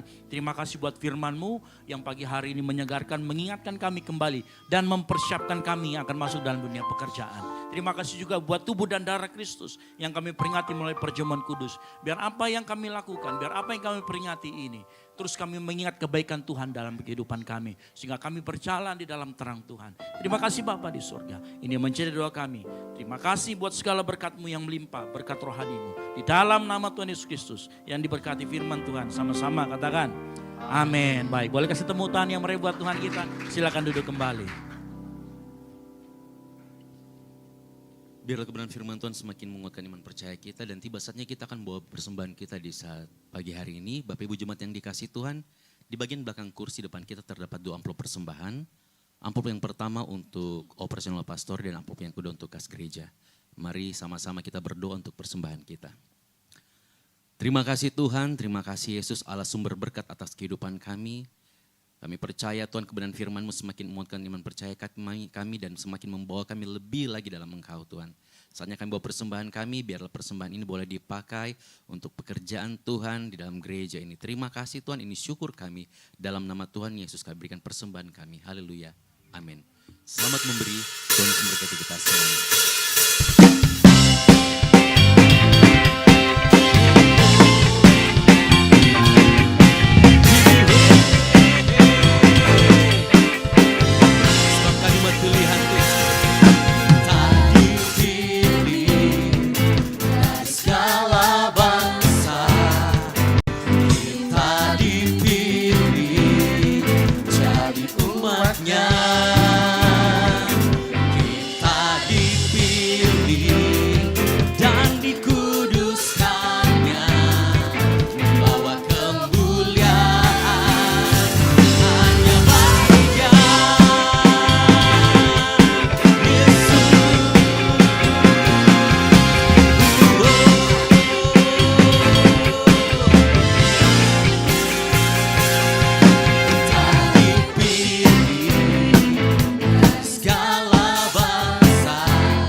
Selanjutnya kita akan mendengarkan pengumuman sepekan kepada pelayan multimedia, dipersilakan.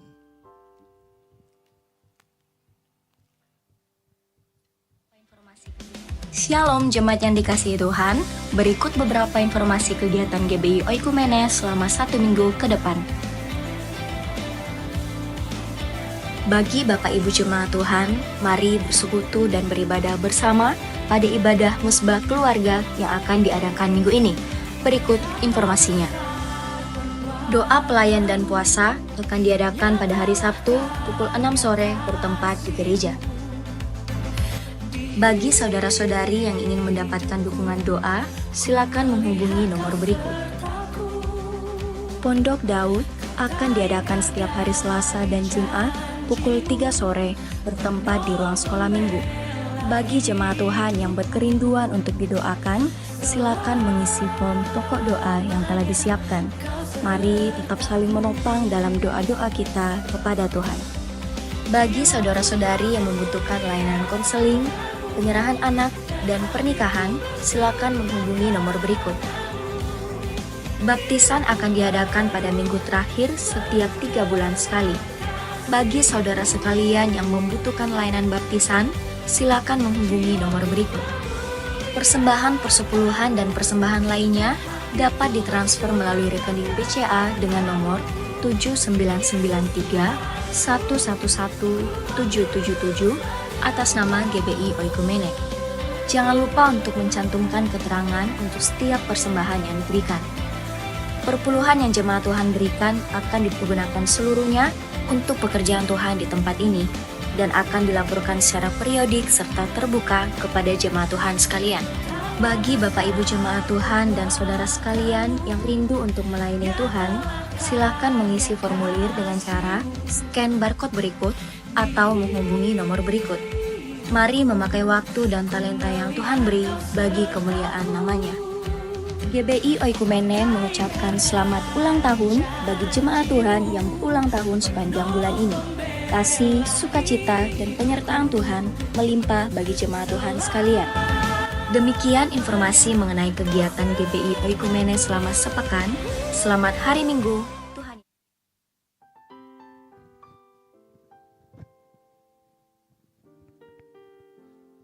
Shalom jemaat Tuhan. Puji Tuhan. Pengumuman tambahan minggu ini kami mewakili Ibu Gembala GBI Oikumene mengucapkan terima kasih buat Pastor Ezra untuk firman Tuhan pagi hari ini yang menguatkan kita jemaat Tuhan yang hadir. Kami menyambut Bapak Ibu Saudara-saudara yang baru pertama kali hadir dalam ibadah di GBI Oikumene di tempat ini.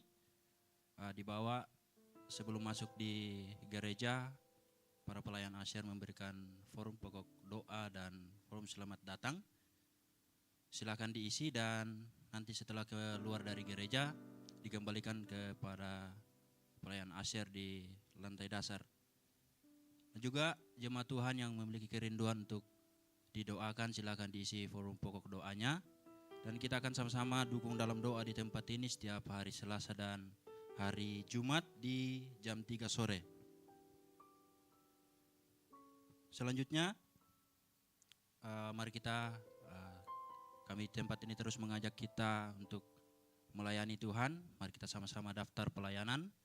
Apa yang Tuhan, talenta yang Tuhan berikan dalam kehidupan kita, mari kita pergunakan untuk memuliakan Tuhan di tempat ini. Kita sama-sama melayani, baik itu kita sebagai WL, singers, bahkan aser, ada parking ministry juga, ada cooking ministry dan pelayanan lainnya. Mari kita sama-sama daftarkan dan kita sama-sama melayani di tempat ini.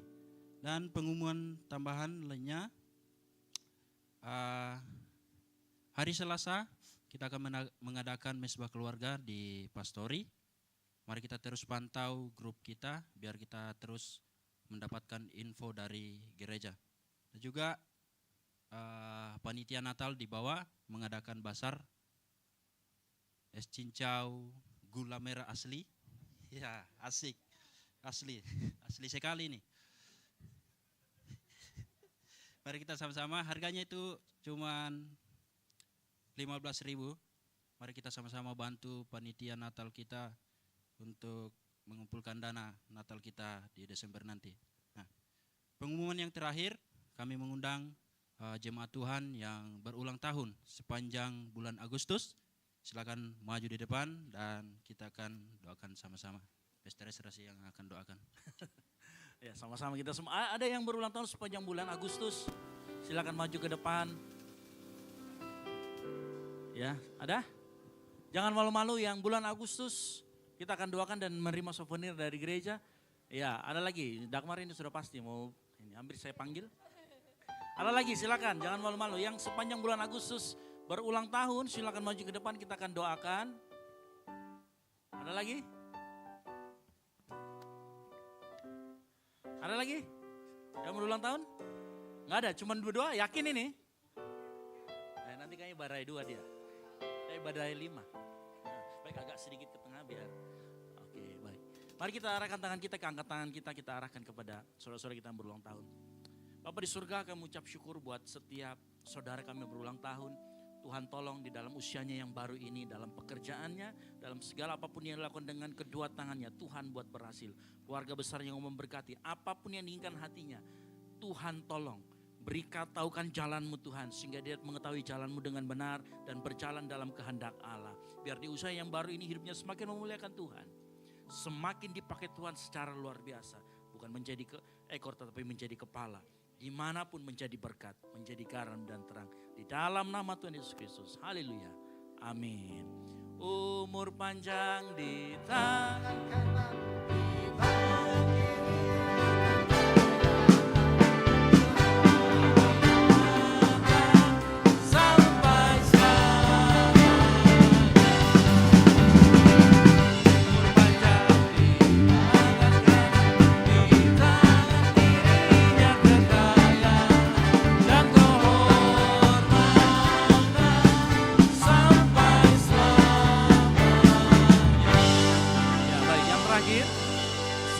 Kembali, jangan lupa dengan formulir janji iman yang sudah diberikan tadi. Ingat sekali lagi, saya katakan kalau terbeban silakan diisi. Lalu kemudian nanti ada tempat-tempat di bawah sama teman-teman ASER, tempat untuk masukkan janji iman nanti di sana. Nanti silakan ditaruh di situ, ya. Jadi ada di lantai bawah, di teman-teman yang membawa biasanya souvenir, silakan diletakkan di situ. Kita sudah siapkan tempat-tempatnya, nanti taruh di situ. Dan sekali lagi sebelum menulis atau memberikan, doakan dulu, berikan yang terbaik pada Tuhan. Yang setuju katakan amin. Dan bantu pekerjaan Tuhan di tempat ini dengan Natal kita nanti di bulan 12. Baik, itu saya dari saya. Saya ucapkan terima kasih, boleh kasih tepuk tangan kemuliaan bagi nama Tuhan. Haleluya.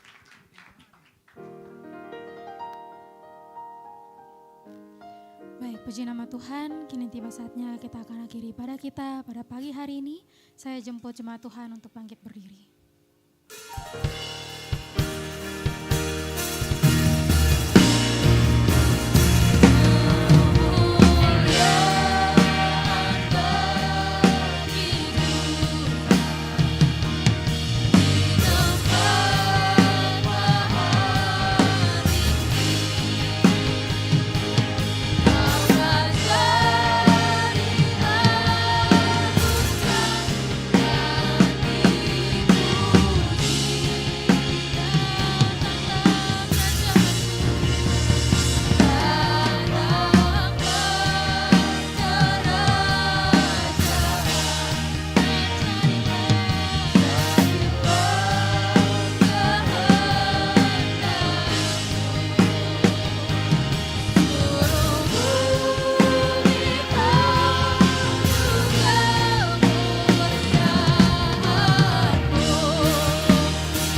Oleh karena kemurahan dan kasih anugerah Tuhan,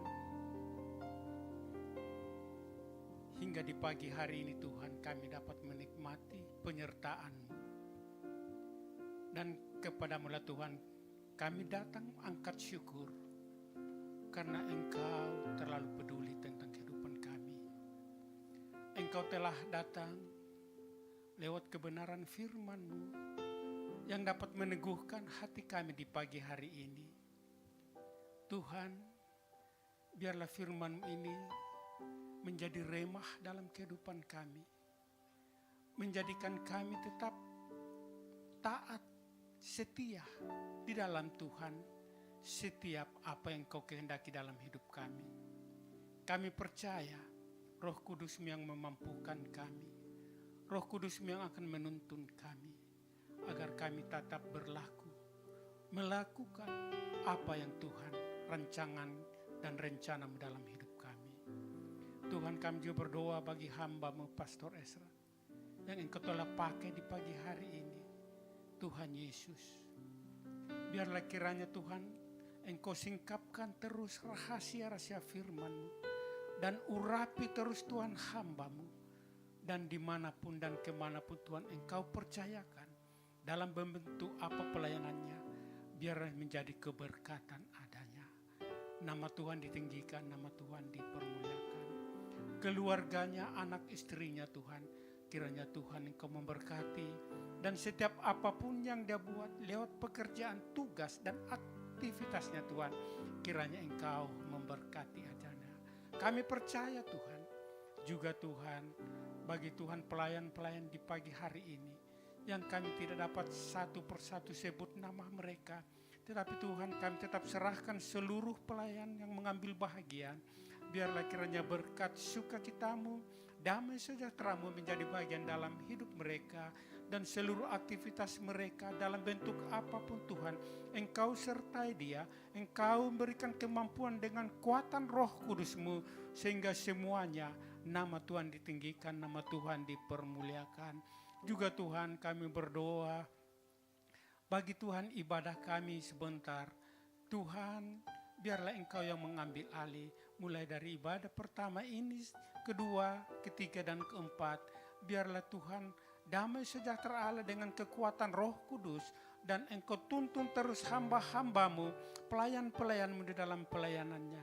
Dan biarlah lewat pelayanan mereka hanya nama Tuhan ditinggikan, nama Tuhan dipermuliakan. Kami sangat yakin dan percaya saat ini juga Tuhan kami berdoa bagi sidang jemaat kami Tuhan yang tidak sempat hadir pada hari ini. Kiranya Bapa Engkau juga akan tuntun dan pelihara sekiranya mereka ada di dalam kondisi tubuh yang lemah. Tuhan Engkau kuatkan, Engkau sehatkan karena Engkau adalah dokter di atas segala dokter. Yang lemah Tuhan Engkau mampukan dan kuatkan kembali, dan apapun persoalan-persoalan mereka kiranya Bapa Engkau memberikan solusi yang terbaik. Hingga hari-hari yang akan datang kami dapat bersama-sama kembali memuji memuliakan akan nama Tuhan. Tuhan Yesus, kami percaya juga Tuhan, bagi Tuhan kami yang hadir pada pagi hari ini, kami mendapatkan berkat damai sejahtera daripada Allah Bapa. Kami mendapatkan sesuatu yang belum pernah kami ketahui lewat taburan firman-Mu di pagi hari ini. Kami percaya dan kami iman itu Tuhan adalah menjadi Tuhan suluh dan pelita bagi kehidupan kami. Kami tetap berserah karena Engkau adalah di atas segala sesuatunya. Bapa, juga berdoa Tuhan para hamba-hamba-Mu, pelayan-pelayan-Mu Tuhan, yang saat ini Tuhan dimanapun mereka Tuhan dalam tugas pelayanan, baik di kota besar sampai daerah terpencil, Tuhan kami mohon urapi mereka dengan kuasa-Mu, sehingga setiap pelayanannya Tuhan menjadi keberkatan adanya, dan lewat semuanya pula Tuhan akan banyak jiwa-jiwa datang kepadamu, menerima Engkau sebagai Tuhan dan Juru Selamat. Kami imani dan kami percaya, olehnya kami hanya berseru dan minta dalam nama Tuhan Yesus. Engkau selamatkan bangsa negara kami ini juga Tuhan. Pemerintah kami dari pusat sampai daerah terpencil, Engkau selalu memberikan hikmat. Terpujilah Engkau kekal selama-lamanya. Inilah syukur kami Tuhan yang kami minta dalam nama Tuhan Yesus Kristus yang telah mengajar berdoa kepada kami. Bapa kami yang ada di surga, dikuduskanlah namamu, datanglah kerajaan-Mu, jadilah kehendak-Mu di bumi seperti di surga. Berikanlah kami pada hari ini makanan kami yang secukupnya, dan ampunilah kami akan kesalahan kami, seperti kami juga mengampuni orang yang bersalah kepada kami. Dan janganlah membawa kami ke dalam pencobaan, tetapi lepaskanlah kami daripada yang jahat. Karena Engkaulah yang punya kerajaan dan kuasa dan kemuliaan sampai selama-lamanya. Mari kita angkat kedua tangan kita, arahkan hati kita pada Tuhan. Dengarkan firman Tuhan. Jika engkau baik-baik mendengarkan suara Tuhan Allahmu dan melakukan dengan setia segala perintahnya yang disampaikan kepadamu pada hari ini melalui firman Tuhan, Tuhan Allahmu akan mengangkat engkau di atas segala bangsa di bumi. Diberkatilah engkau di kota, diberkatilah engkau di ladang. Diberkatilah buah kandunganmu, hasil bumimu dan hasil ternakmu. Diberkatilah bakulmu dan tempat adonanmu. Diberkatilah engkau pada waktu masuk dan diberkatilah engkau pada waktu keluar. Oleh karena itu pagi hari ini pulanglah dan jadilah garam dan terang, sehingga Injil diberitakan melalui hidupmu. Dan biarlah anugerah dari Allah Bapa, keselamatan dalam Kristus Yesus dan penyertaan yang manis oleh Roh Kudus menyertai kita semua mulai dari saat ini sampai dengan Maranatha. Tuhan Yesus datang kembali menjemput kita semua. Sebab bagi Dialah segala kemuliaan sampai selama-lamanya. Yang diberkati Tuhan sama-sama katakan amin. Selamat hari Minggu, Tuhan Yesus memberkati kita semua.